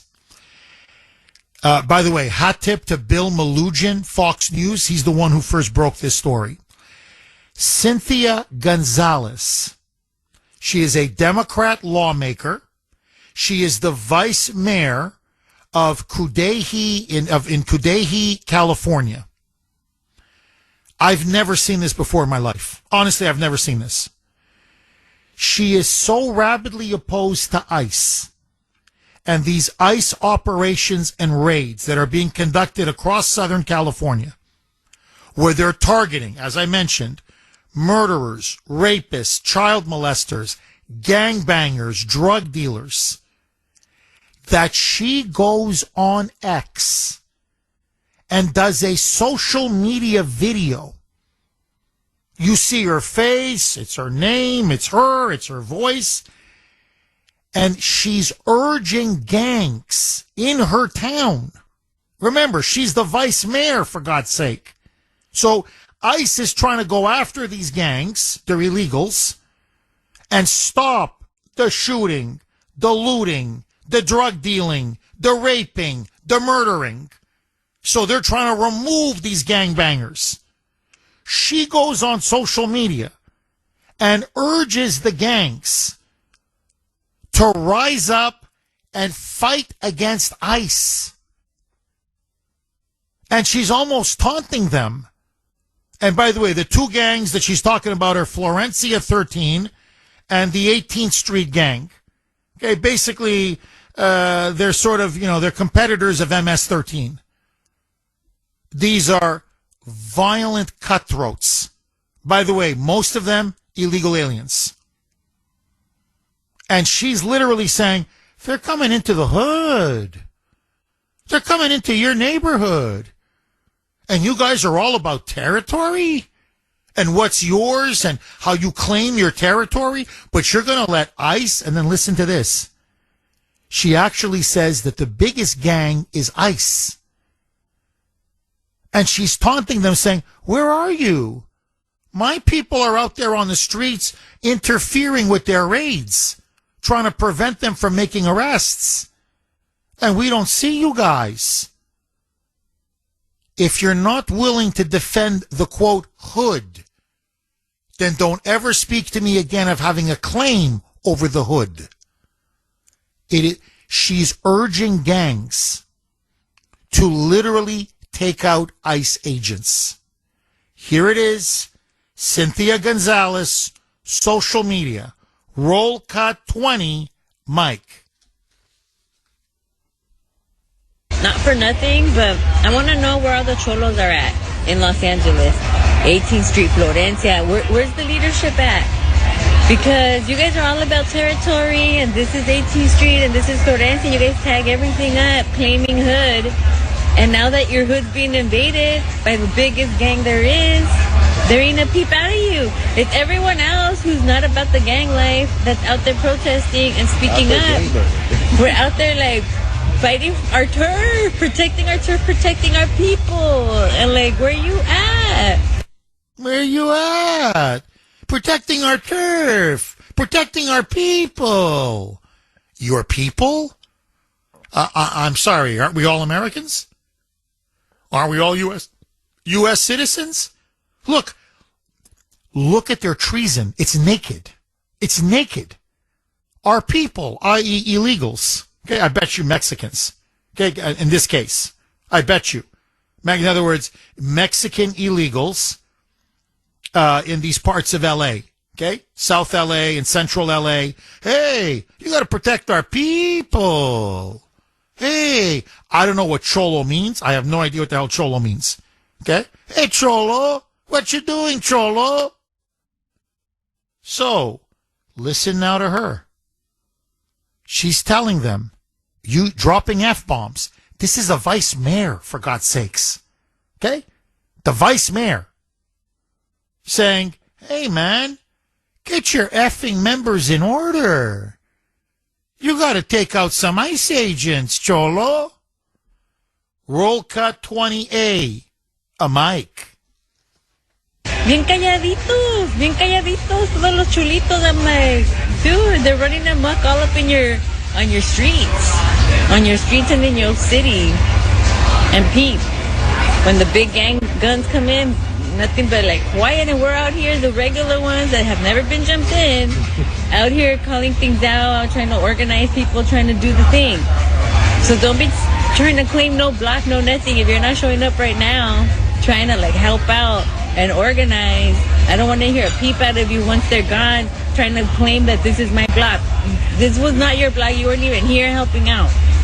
So whoever's the leadership over there, just get your members in order. This is unbelievable. You don't claim that block no more. You don't claim that by Cholo. Hey, bendito. San Hijito. By the way, I have no idea what she's saying. Okay? But anyway, so she's telling them, get your effing members in order. Like, what are you doing, man? How come we're the ones on the streets? You got to be on the streets. She's goading them. She's inciting them. She's almost ordering them. Hey, I'm the vice mayor. And you can tell, there's no question, she has an arrangement with these gangs. We let you do what you do. You want to rampage? You want to loot? You want to deal drugs? You want to murder? You want to kill? You want to rape? We leave you alone. But we have an arrangement. This is for illegals. And now ICE, the big gang with the big guns, they're now coming, Cholo. Who's going to protect the hood? Now, Pam Bondi has come out and saying that she's ordered Kash Patel and Dan Bongino and the FBI to launch an investigation into this Cynthia Gonzalez, this vice mayor, and for conspiracy, criminal conspiracy. This is clearly criminal conspiracy. There's no question in my mind. This woman is in bed with the gangs. And now she's basically telling the gangs, go out and take out ICE. They're coming into our hood, our neighborhood, in our barrio, in our areas, and this doesn't belong to the United States. Hey, this doesn't belong to the dumb gringo. This is no longer American territory. This belongs to us, Cholo.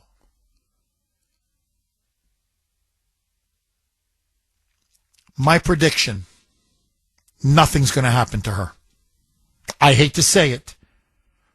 Again, open and shut case. It's on video, for God's sake. By the way, she is a little bit nervous. She deleted the account. She completely deleted the video, deleted her account, because she knows she's guilty of sin. She was caught in a crime. The question now is the FBI going to do anything? Now, let me ask all of you. You heard, I played you the clips. You heard her own words. Okay, I want to thank Mike, Maestro Mike, I asked him to look up what the term in Spanish, cholo, means. And I also, Marianne in Florida, thank you very much. She on Messenger sent me the definition as well. So, like I said, look, when illegals start taking over your country, you got to start learning the new language and the new slang. So, it's a Spanish term. It's now here's, according to the dictionary, and Mike confirmed this. Cholo, especially among Mexican Americans, means a teenage boy who is a member of a street gang, which kind of makes sense. So she was clearly talking to it's obvious, but just to make it doubly obvious, she was talking to basically 16, 17-year-old gangbangers. Now, it is also, though, it's usually disparaging. As a tinge of disparagement, it's a term used to refer to a Mexican or a Mexican American. And in particular, when used by, of a Mexican or a Mexican American, I'm just going by the dictionary here, the term cholo usually refers disparagingly to an immigrant who is considered to be low class and poorly educated. However, again, going with the dictionary, cholo is also a term of self-reference used by Mexican American youths. So it's insulting, but they also refer to themselves as a cholo. But basically, that's the term for a teenage street gang member. Yep. Diversity. Isn't it a beautiful thing? Huh? That's our strength. Ay, ay, ay. Ay, ay, ay. Welcome to Mexico, my friends. 617-266-6868. Anthony in New Hampshire. Thanks for holding, Anthony, and welcome. Hey, Jeff. Good morning. How you doing? Very good. How are you, Anthony? Jeff, I'm doing wonderful this morning. I'm a long-time listener of your show, first-time caller, and I got to say, most of my life, I've been a pretty independent voter my whole life, but last few years I swung over to the Republican side. I don't agree with everything Trump does, but I agree with 99% of what he's doing. And I don't understand something. I was always taught in school, Supreme Court is the supreme law of the land. Once they make a decision, hey, that's it. That's your daddy. They set the rules. You listen to them. So, in the military, for example, my grandfather fought for this country in Korea. He came to this country, he escaped Armenian genocide, and he fought for this country, and he raised me that way. So, if you don't follow in the military order, you can either follow it or you resign. So, I don't understand how this federal judge can sit there and make up his own rules without losing his job. He should lose his job and get fired. You're not following the rules. It doesn't make sense to me. All this craziness that's been going on in this country for the last few years, it breaks my heart, Jeff. It really does. And, we got some good players in there that are fighting like hell, but we got to turn this thing around. We got to. Because if not, we're not going to have a country, and I feel bad for the next generation right now. Anthony, I couldn't have said it any better. I really couldn't. And, Anthony, you talk about your family and how much they served our country and how much they sacrificed for our country. And look, you nailed it. The term Supreme Court says everything you need to know. Supreme Court. The court that is supreme. What do we, I don't know what's clearer than that. And so this district judge, this clown, Brian Murphy, has no right doing what he's doing. And look, I really agree with the listeners. I think the audience is on fire today. I really do. This is deliberate. They just want to destroy our country from within. They want to destroy the independent judiciary. They want to destroy the rule of law. They want to destroy the Constitution and how it's been historically understood for hundreds and hundreds of years. And they're trying now to they know it's a conservative court for the most part. And that notice Trump has won ruling after ruling after ruling, especially on deportation, the border, immigration. The left keeps losing. So now what they want to do is they want to undermine the Supreme Court. They want to delegitimize it. And they're trying to establish a precedent that you can have anarchy, a legal insurrection. No, just because the Supreme Court rules doesn't mean you have to follow the ruling. And anyway, so that's where we are right now. And look, Anthony, I think this administration, I agree with you, they got to fight a lot harder. Like you can't let this stuff stand. You just can't. You can't. Because you're right. We're not going to have a judiciary left. We're going to have no respect for the rule of law. And in the end, the Supreme Court's going to be rendered an absolute joke. Anthony, I've got to ask you, do you fault Trump in this in any way? Do you feel that he hasn't been aggressive in confronting these rogue judges? I think he's trying to, put on the neutral stance too. But I think we got to just start arresting these people and holding them accountable and setting an example. Because if you set an example like what I did when I was bad in school, my teachers would set an example. You set the example so the other kids don't follow and do the same stuff. So we got to start setting an example. We got to start arresting people. If we have to put them in prison for a few years, put them in prison. But there's got to be an example, because this anarchy, it has to end somewhere. We have to have rule and law and order. That's how it has to be in a civilized society. If you don't have that, what do you have? You have nothing. You don't have a country anymore. Anthony, first-time caller, you're very good. Anthony, please don't be a stranger. Call again. Excellent call. 617-266-6868. He's not 100%, as I like to say, correct. He's 1,000% correct. Completely right. If you don't have order, if you don't have the rule of law, if that's what holds a society together.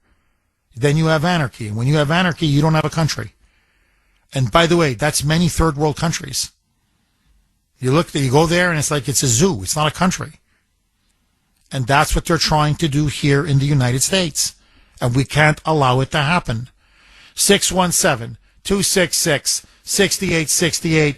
I promise I'll take calls on Murphy and this crazy activist judge. But I do want to get your take, all of you. What do you make of this crazy deputy mayor? I mean, did you ever think and I don't mean in private. This is not like some phone call that someone overheard her make. She goes on social media. You can see it. It's a video. You just punch in her name, Cynthia Gonzalez, and you'll see the video. And so, what do you make of a mayor publicly calling upon gangbangers to go in there and start ambushing and fighting with ICE? I mean, either you laugh or you cry. I don't know what to say anymore. 617-266-6868 is the number. Linda in Medford. Thanks for holding, Linda, and welcome. Well, good morning to you. I think I may have missed some of the conversation, but I feel very strongly about this. I don't understand why there aren't prosecutions and so forth. That darn autopen, nobody had the right to use that autopen except the president. And if he was incapacitated, it would go to the vice president. Why wasn't it turned over to her? That's why the vice president is there, in case the president drops dead. Well, Linda, I think there's no question. The evidence is now irrefutable and overwhelming. They perpetuated a fraud upon the country. What they did was they had essentially a mental vegetable. I'm not trying to be cruel, but that's really what he was. A man suffering from very serious mental cognitive decline, physical decline, who was not healthy enough to be president. I don't think he's healthy enough to hold down any job, never mind president of the United States. And illegally, unconstitutionally, his administration was run, their term, not mine, they said it. It was called the Politburo. And no one knew who these people were. They're unelected. Most of these names, most people have never heard of them. And these were advisors who were running the country and making fundamental decisions. Who opened up the border? They did. Who caused all this massive inflation? They did. Who made the disastrous pullout of Afghanistan? They did. I mean, I could go on and on and on. So everything that's been going on what happened under Biden, most of the time, he wasn't even aware was going on because he was that far gone. Now, you don't have the right to impersonate the president of the United States. It's one of the worst crimes you could ever commit. The American people did not elect Neera Tanden. They did not elect Anita Dunn. They did not elect Ron Klain. These are the people that were part of that Politburo. They didn't elect him. He stole the election. But let's just let that go for a second, okay? I'm putting this in air quotes. The elected president of the United States was Joe Biden. So you cannot do that. That was a crime against democracy, a crime against our Constitution, a crime against our republic. Now, heads should roll. I don't think this makes Watergate look like a Sunday picnic. And Jill Biden is now involved in this. So apparently now her chief of staff, who, by the way, is being referred to as, quote unquote, her work husband, and from everything I've read, a complete thug. He's a political kneecapper. That's all this guy is. He's a political thug. He was one of the people in control of the autopen. And he would terrorize anybody, because there were people in there who said, but this is illegal. We can't do this. Why are we covering up with Biden, that Biden is not well enough, not healthy enough, not mentally sharp enough to be president? He's not fit to be president. And he would tell them, shut your mouth if you know what's good for you. Now, he refused to testify in front of the House Oversight Committee because he knows he's guilty. Now he's been issued a subpoena. We'll see if he shows up. But there's a concerted now cover-up of the cover-up. The cover-up initially was Biden should never have been president of the United States. He was unfit. Period. Full stop. They covered it up. And that's why Trump says, outside of the stolen election of 2020, the greatest scandal of the last 100 years is the autopen. And he's right. He's right. And now they're trying to cover up the cover-up. So they don't want to testify. They're all trying to claim executive privilege. Trump is not allowing them to claim executive privilege. So we were lied to. Now, you knew it. I knew it. This audience, we saw this right away. We called the stolen election right away. And we said, this guy is so mentally gone. It's so obvious someone else is running the country, or a cabal. Well, now we even know the names of the cabal. And just a final exclamation point on this, Linda. You have Neera Tanden, who, by the way, is vicious. Vicious. She's, by the way, very pro-Hillary Clinton. She's a Hillary Clinton political assassin. Is a vicious woman. She goes under oath. Now she's under oath, so she's got to be careful. And, of course, they had her dead to rights. And they said, well, did you use the autopen? Yes. How many times? Hundreds of times. Well, who gave you permission? Well, she says I had authorization. But from who? It doesn't matter. Only the president can sign. But let that go, okay? She says, no, I had authorization. So the question is, what, from Biden? And she says, no. Well, from who? I can't remember. Whoa. You are signing pieces of legislation. You are signing executive orders, memos, taking executive actions under signing the name of the president of, you're forging. You're signing the name of the president of the United States. That's fraud. That's forgery. And you can't remember who gave you the so-called authorization, quote unquote? She's lying. She's lying. And the question now is, who is she covering up? And I'll tell you who I think she's covering up. I think it's pretty obvious. Jill Biden. Jill and Hunter Biden were effectively running the White House. And the Politburo was there to do their bidding. And that was the quote-unquote authorization. And if they were smart, which they're not, they would have said, yeah, we're doing it on behalf of Joey. Well, why can't Joey sign his own bloody executive order? Because Joey's in Rehoboth Beach. He's a mental vegetable. He's lying on the beach. We saw the images. 4, 5, 6 hours like a stiff. So she was acting on behalf of Joe Biden. Or in spite of Joe Biden, to be more accurate. Now, I'm telling you, you can look this up. Okay, this is not, Jeff Kuhner giving a quote-unquote take or an opinion. Speaker Mike Johnson, on the record, said, I can't tell you how many conversations I had. He said one in particular on something regarding energy. And, he goes, and I mentioned to him, we're not doing any drilling now because of this. And he's like, no, that's not true. He goes, but Mr. President, you signed the executive order. He goes, I didn't. And Johnson's like, you didn't? You can't remember that you signed your... So he thought at the time that he was so mentally gone, he couldn't remember that he signed a very important executive order. No. I think, and this is what Johnson's saying now, he doesn't think he actually signed it. The guy had no idea. What? They did what? He had no clue what they were doing. And often, I'm not defending Joe Biden. I'm just telling you, often he would say, that's not true. And we thought, okay, he's so gone, he can't remember what he did yesterday.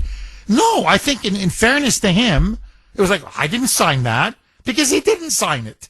They were signing it on his behalf. Now, there's a certain point, and I'm speaking now like I'm in the confessional, Linda, okay? I'm being brutally honest with all of you. I don't know how many crimes can keep piling up before either you do something or you don't do something. And, it's like what somebody on Messenger messaged me. At this point, I'll just arrest anybody. Like, just literally that's guilty, obviously. Just arrest somebody, one of these criminals. Just pick one. Because the problem now is when you don't arrest anybody, they just keep doing it. Why? There's no fear. If you keep getting away with it, and nothing stops you, you're going to keep doing it. So I'm not even asking now Dan Bongino or Kash Patel or Pam Bondi. I don't want you to arrest everybody on the Politburo. God forbid you should do that. Pick one and arrest. Just arrest somebody, anybody, just to make an example. So people will think, that could be me. Maybe I shouldn't do it in the future. But honest to God, I've never seen a bunch of yellow-livered cowards like this in my life. Now, I said I would give him the summer.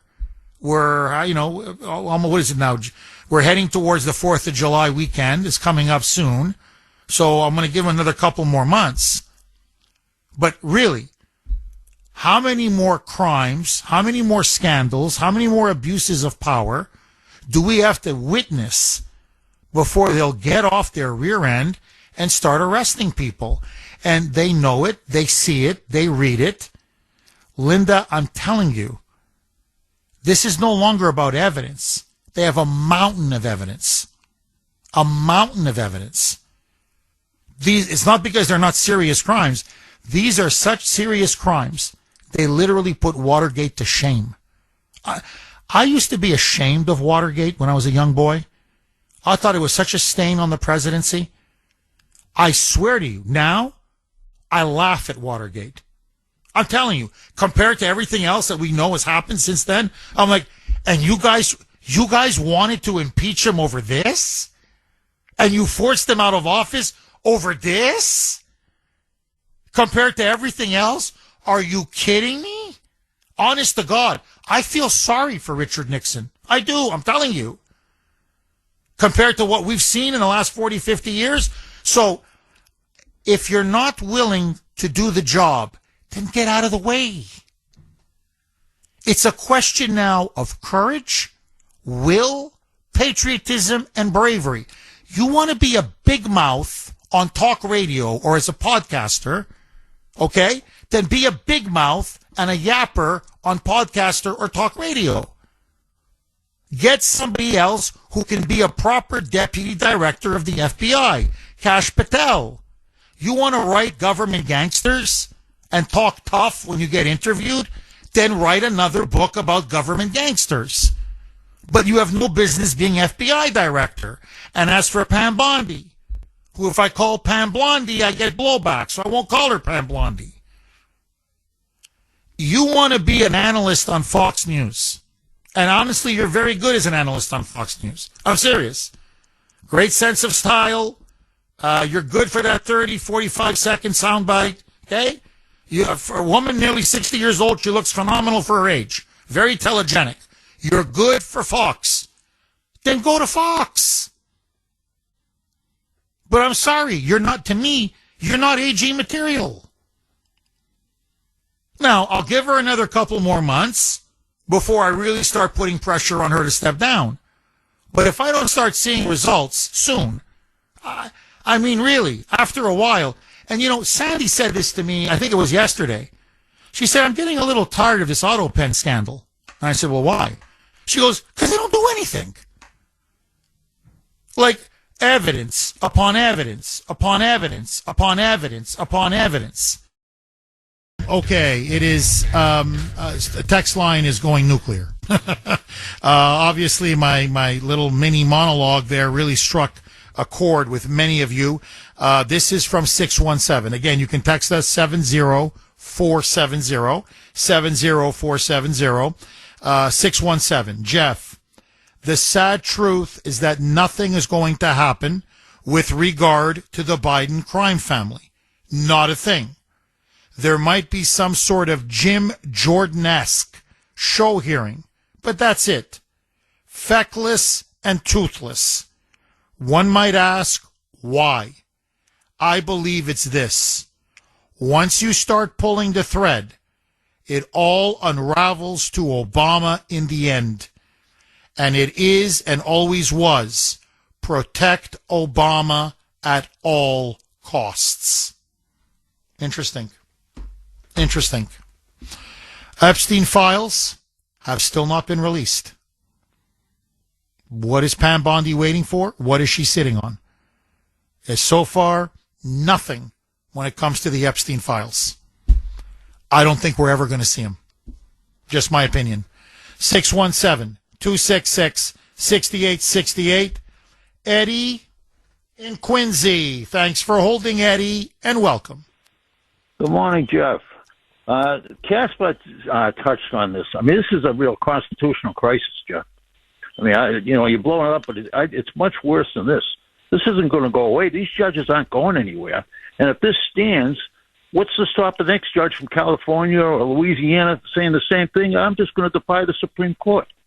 They should have gotten into this 2 months ago. John Roberts should have brought this right before the court and said, no, Trump is in charge of foreign policy, and that's it. And then they turn around and call Trump a dictator. I mean, this guy's got to go. You call it illegally anarchy. This is illegal anarchy, Jeff. Trump must respond or his presidency's gone. He's not running the country. The judges are. Oh, you're right. I mean, I wish I could disagree with you, but I can't. No, Eddie, look, it goes back again to guts, courage, a spine, the will. Do they have, again, it's in Pam Bondi's court. And she sent her lawyers out, the DOJ, and now they're asking the Supreme Court to directly intervene and order this judge to stand down, to lift his injunction. And what is it now, 5 days? And we're still waiting. So my question to you, is it time now to discuss maybe we get a different attorney general? Like someone who's willing to play smash mouth football and go after these rogue judges? What I'm saying is, Eddie, what should Trump do? Because you're right. This is like a cancer. It's going to spread. It's going to be other judges who are going to keep defying the Supreme Court, and then we're going to have a mess on our hands. It's going to paralyze the government under Trump. So what should Trump do? To arrest somebody. I mean, that woman is the vice mayor, whatever she is. I mean, you cannot talk about the violent overthrow of the U.S. government. Well, ICE is part of the U.S. government, and she's not telling the Americans to do it. She's telling foreigners who come into this country, you got to take these people out. I mean, that's arrest her, and then figure out the charges, because there certainly are charges. Oh, Eddie, I'm with you. I'm with you. The question is, who's going to make the arrest? What I mean is, you know, if Kash Patel doesn't want to do it, and Bongino doesn't want to do it, and Pam Bondi doesn't want to do it, Trump is only one man. He can't do the whole, you know what I mean? That's why you have people in government to help the president. So, Eddie, if they won't do their jobs, what should Trump do? Jeff, but, you know, this is what happened in the first term. You know, you got to get these people off their butts and do the job. I mean, that's what they said they were going to do. They're going to go in there. Well, how long are you going to gather evidence? Arrest this woman. She committed a crime. You know it. I know it. Most of the country knows it. But you got people like Liz Warren and Ed Markey who won't answer at all. This judge being appointed. They're the ones that they have to approve them. Comes from Massachusetts. They won't say that. They haven't said anything. I mean, if I appointed somebody, he did something like this, well, wait a minute, I made a mistake. We're going to get this guy out of here. Eddie, thank you very much for that call. A voice of reason, my friend. 617-266-6868. Gino in Buffalo, my fellow paisan. Gino, how are you? Oh, my paisan Jeff, I'm doing fabulous, you know. But the country, on the other hand, it just shows you how truly alone Donald Trump is in fighting this war against everybody. These are all the people we said we would like to see in Trump's cabinet and Trump's positions when he got into power. We love these people. Now they're in power, and they're totally worthless.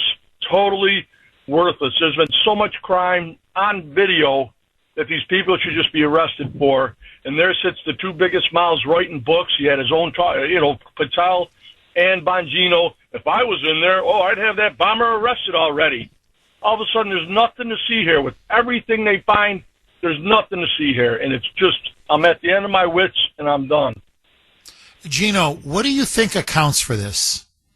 I mean, look, they're all three of them. Bondi, Kash, Bongino, they're not stupid people. They're smart people. They're capable people. There's no question about it. Pam Bondi was a very good attorney general in the state of Florida. So what do you think accounts for this? Are they being threatened? Are they being blackmailed? Are they afraid of the blowback? What do you think? What's the reason for them being so feckless and frankly cowardly? They won't go after any of these criminals that are, that are doing everything they can to destroy and reduce Trump's presidency to rubble. Why are they afraid to arrest people? I think that the oldest saying in the book is just follow the money. And you think they would have just started following the money to cut the dragon's head off, or to cut the snake's head off, whatever they say. And it just seems like the money runs so deep that nobody wants to get to the root of the problem, which is always money.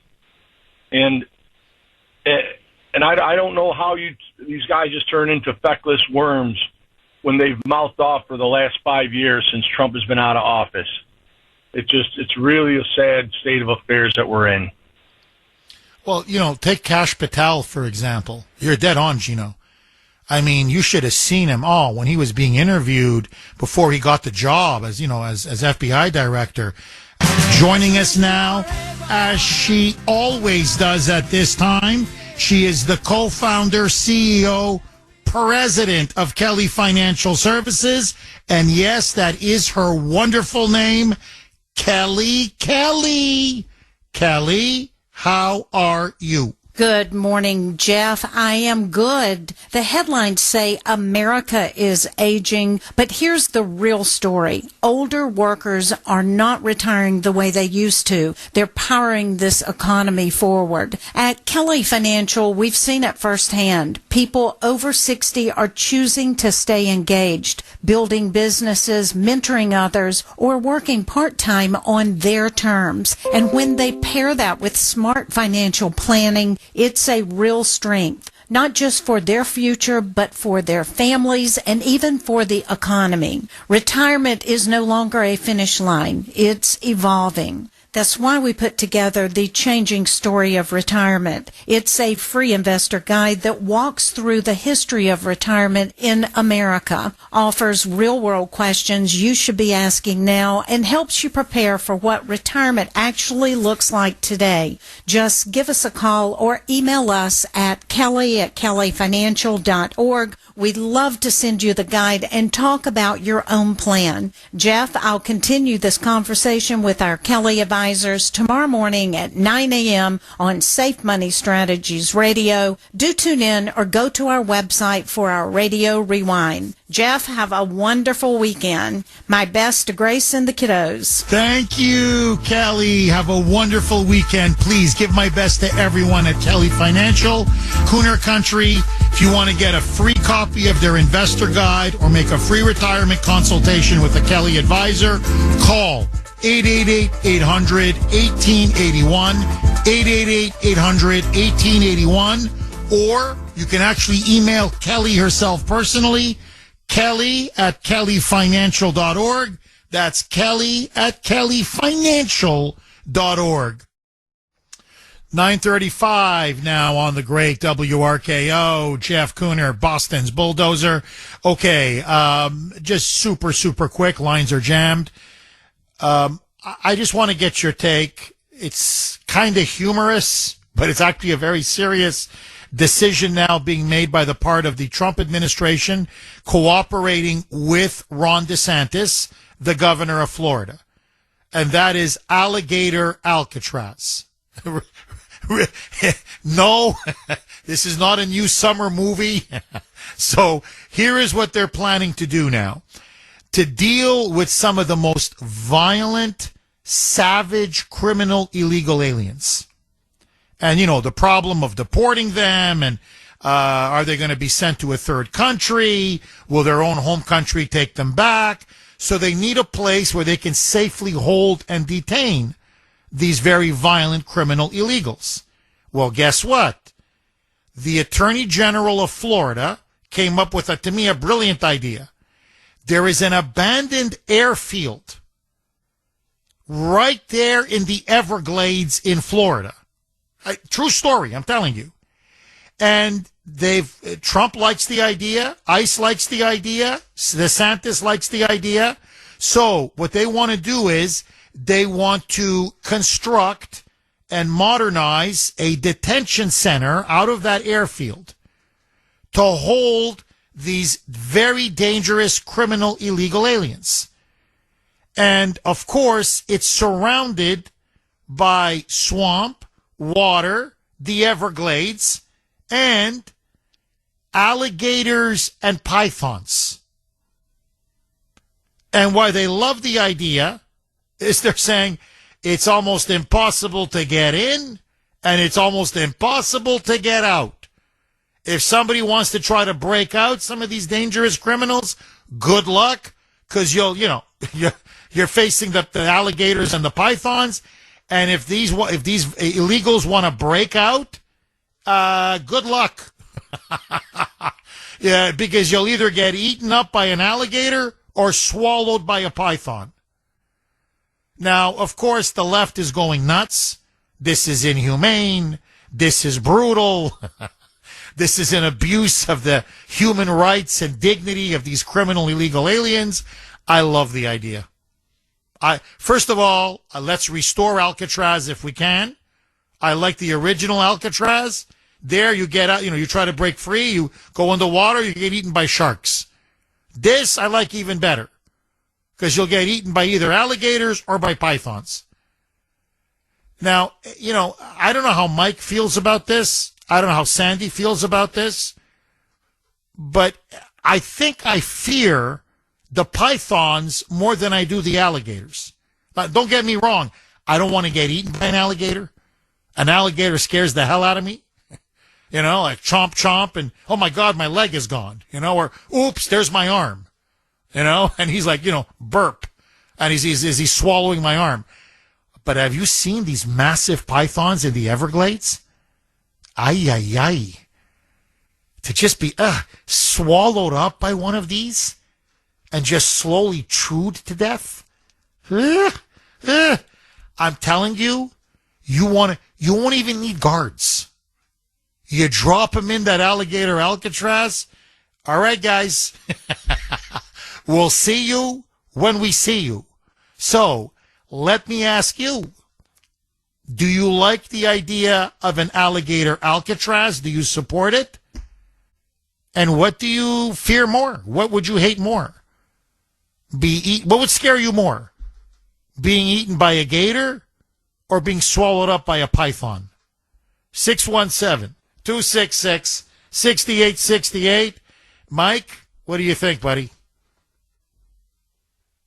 Mike, yeah, Mike says he's undecided. You think? Oh, you'd prefer to be eaten by the gator? You're not going to die immediately inside the snake. So the gator is a quicker death. Is that what you're saying, Mike? Jump in head first and they bite it off and bye-bye. That's it. Go meet your maker. 617. To me, the python would be a little bit worse, but that's me. 617-266-6868. Paulie in Malden. Thanks for holding, Paulie, and welcome.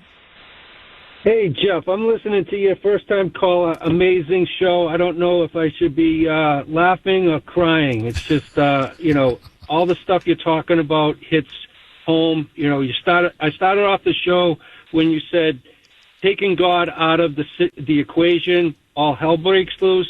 That's where we're at. I mean, as far as I can see, I'm somewhat of a religious person, but now I'm seeing it as clear as day. It's all about territory and money, and morals are out the window. It's sad. The oath, the hypocritical oath that you were talking about, means nothing. Means nothing nowadays. I just got a divorce. You say I do under God.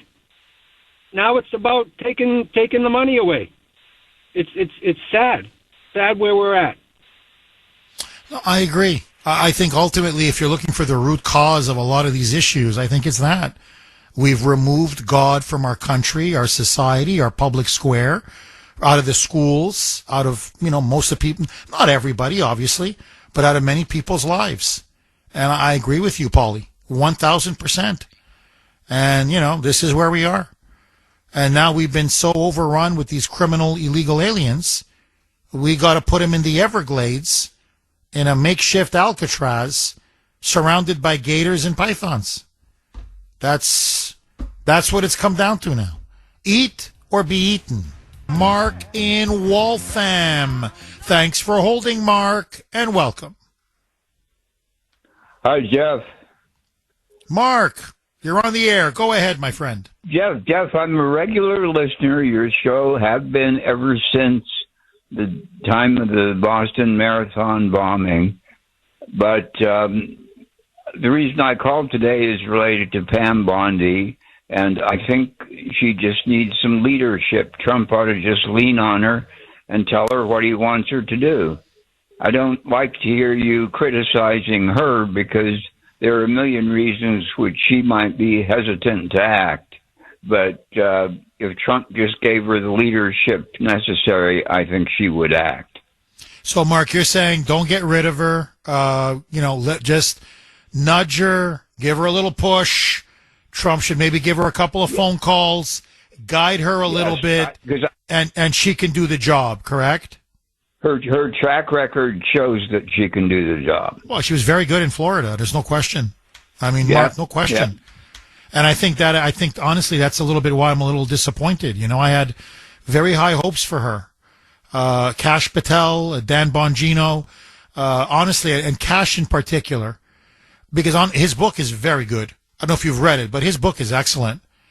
And when he was giving interviews, he gave all the right answers. And, he made a very detailed case. We're going to arrest this person. We're going to charge this person. We're going to arrest this person. We're going to indict this person. And suddenly, Mark, it's like he's, Elvis has left the building. He's gone. No one, where the hell is Kash Patel? But no, Mark, I hear you. Well, look, I'm going to give her at least the full summer, and hopefully we'll start to see some results, Mark. Mark, thank you very much for your call. I truly appreciate it. 617-266-6868. So Mark says, give her more time, and maybe Trump should give her a little bit of a nudge. Say, okay, let's go, Pam. Let's ramp it up a little bit here. Gary in New Hampshire. Thanks for holding, Gary, and welcome. Jeff, I've been listening to you for a long time, but it's the first time I got to actually talk to you. Welcome, Gary. About the Alligator Alcatraz, I think it's great, but they're still going to have one or two guards out there maintaining, make sure they don't get around it, because you get somebody from another country that lived in that kind of environment, they know how to control it. Well, Gary, I'm kind of half joking, obviously, but Gary, if they can survive, say they escape, and they jump on the heads of gators, fight off the pythons, and if they make it through the Everglades, should we give them citizenship? Like almost like kind of like a contest, you know what I mean? I mean, we'll have like guards, not at the Alcatraz, but beyond the Everglades, and it's like, oh, that person got eaten. Oh no, that person just got swallowed by the python. Hold on. This guy, he's gonna make it. He's gonna do it. Should we have almost like a reward? If you make it through the Everglades, here's your green card. Reward. But really what I was calling you about is the judges who were foreign-born. Go ahead, Gary. The judges who are foreign-born, basically, yes. I think they ought to come after them and revoke their citizenship, because they took an oath to uphold the Constitution, and they are not. They're sitting there fighting the President of the United States, so they need to go out of this country and lose their citizenship. Well, one third of all judges in the judiciary are foreign-born. That's a very high number. Overwhelmingly picked by Democrats. So, and you're right, they're naturalized citizens, like me, and you take an oath to uphold and defend the Constitution from all enemies, foreign and domestic. Well, they're not upholding the Constitution, they're subverting the Constitution. So, to me, that's why I can't, how do these people sleep with themselves at night? That's what I want to know. I mean, how they can do this, but you see, that's the problem, Gary. We are putting in judges, whether they're natural born or naturalized. And I get your point about foreign judges, don't get me wrong. But either they're natural born or they're naturalized. There's no allegiance to America. There's no allegiance to the Constitution. There's no allegiance to our republic. And that's why they keep putting forth outrageous ruling after outrageous ruling. These people have no face. Gary, quickly, because we're kind of up against it, what do you want Trump to do? Does he need to get tougher with these judges? Most definitely. Even if they're U.S. citizens, he needs to actually impress on them that they have to still follow. When you make an oath for the government, you have to uphold the Constitution. It matters no matter what. Amen. Look, I don't even work for the government, and I can't tell you how seriously I take my oath to uphold and defend the Constitution. Because to me, an oath is an oath. It's a sacred oath. And so, to me, I live and die by the Constitution. Gary, thank you very, very much for that call. Okay, David in Medford. David, I hate to do this to you. I have 1 minute left in the show. The floor is yours. Go. And he hung up. And now I don't even have a minute. I guess he just, a minute, he had so much to say. 1 minute wasn't enough, you know? But that's the other thing. You don't have to get all your points across. Just get your most important point across. You know what I'm saying? Okay, well, Jeff, I got 3 points. Well, you got a minute, so make the most important one. Anyway, I love Alligator Alcatraz, and maybe they could turn it into a reality TV show, huh? You make it, you get a green card. What the hell? Bye-bye.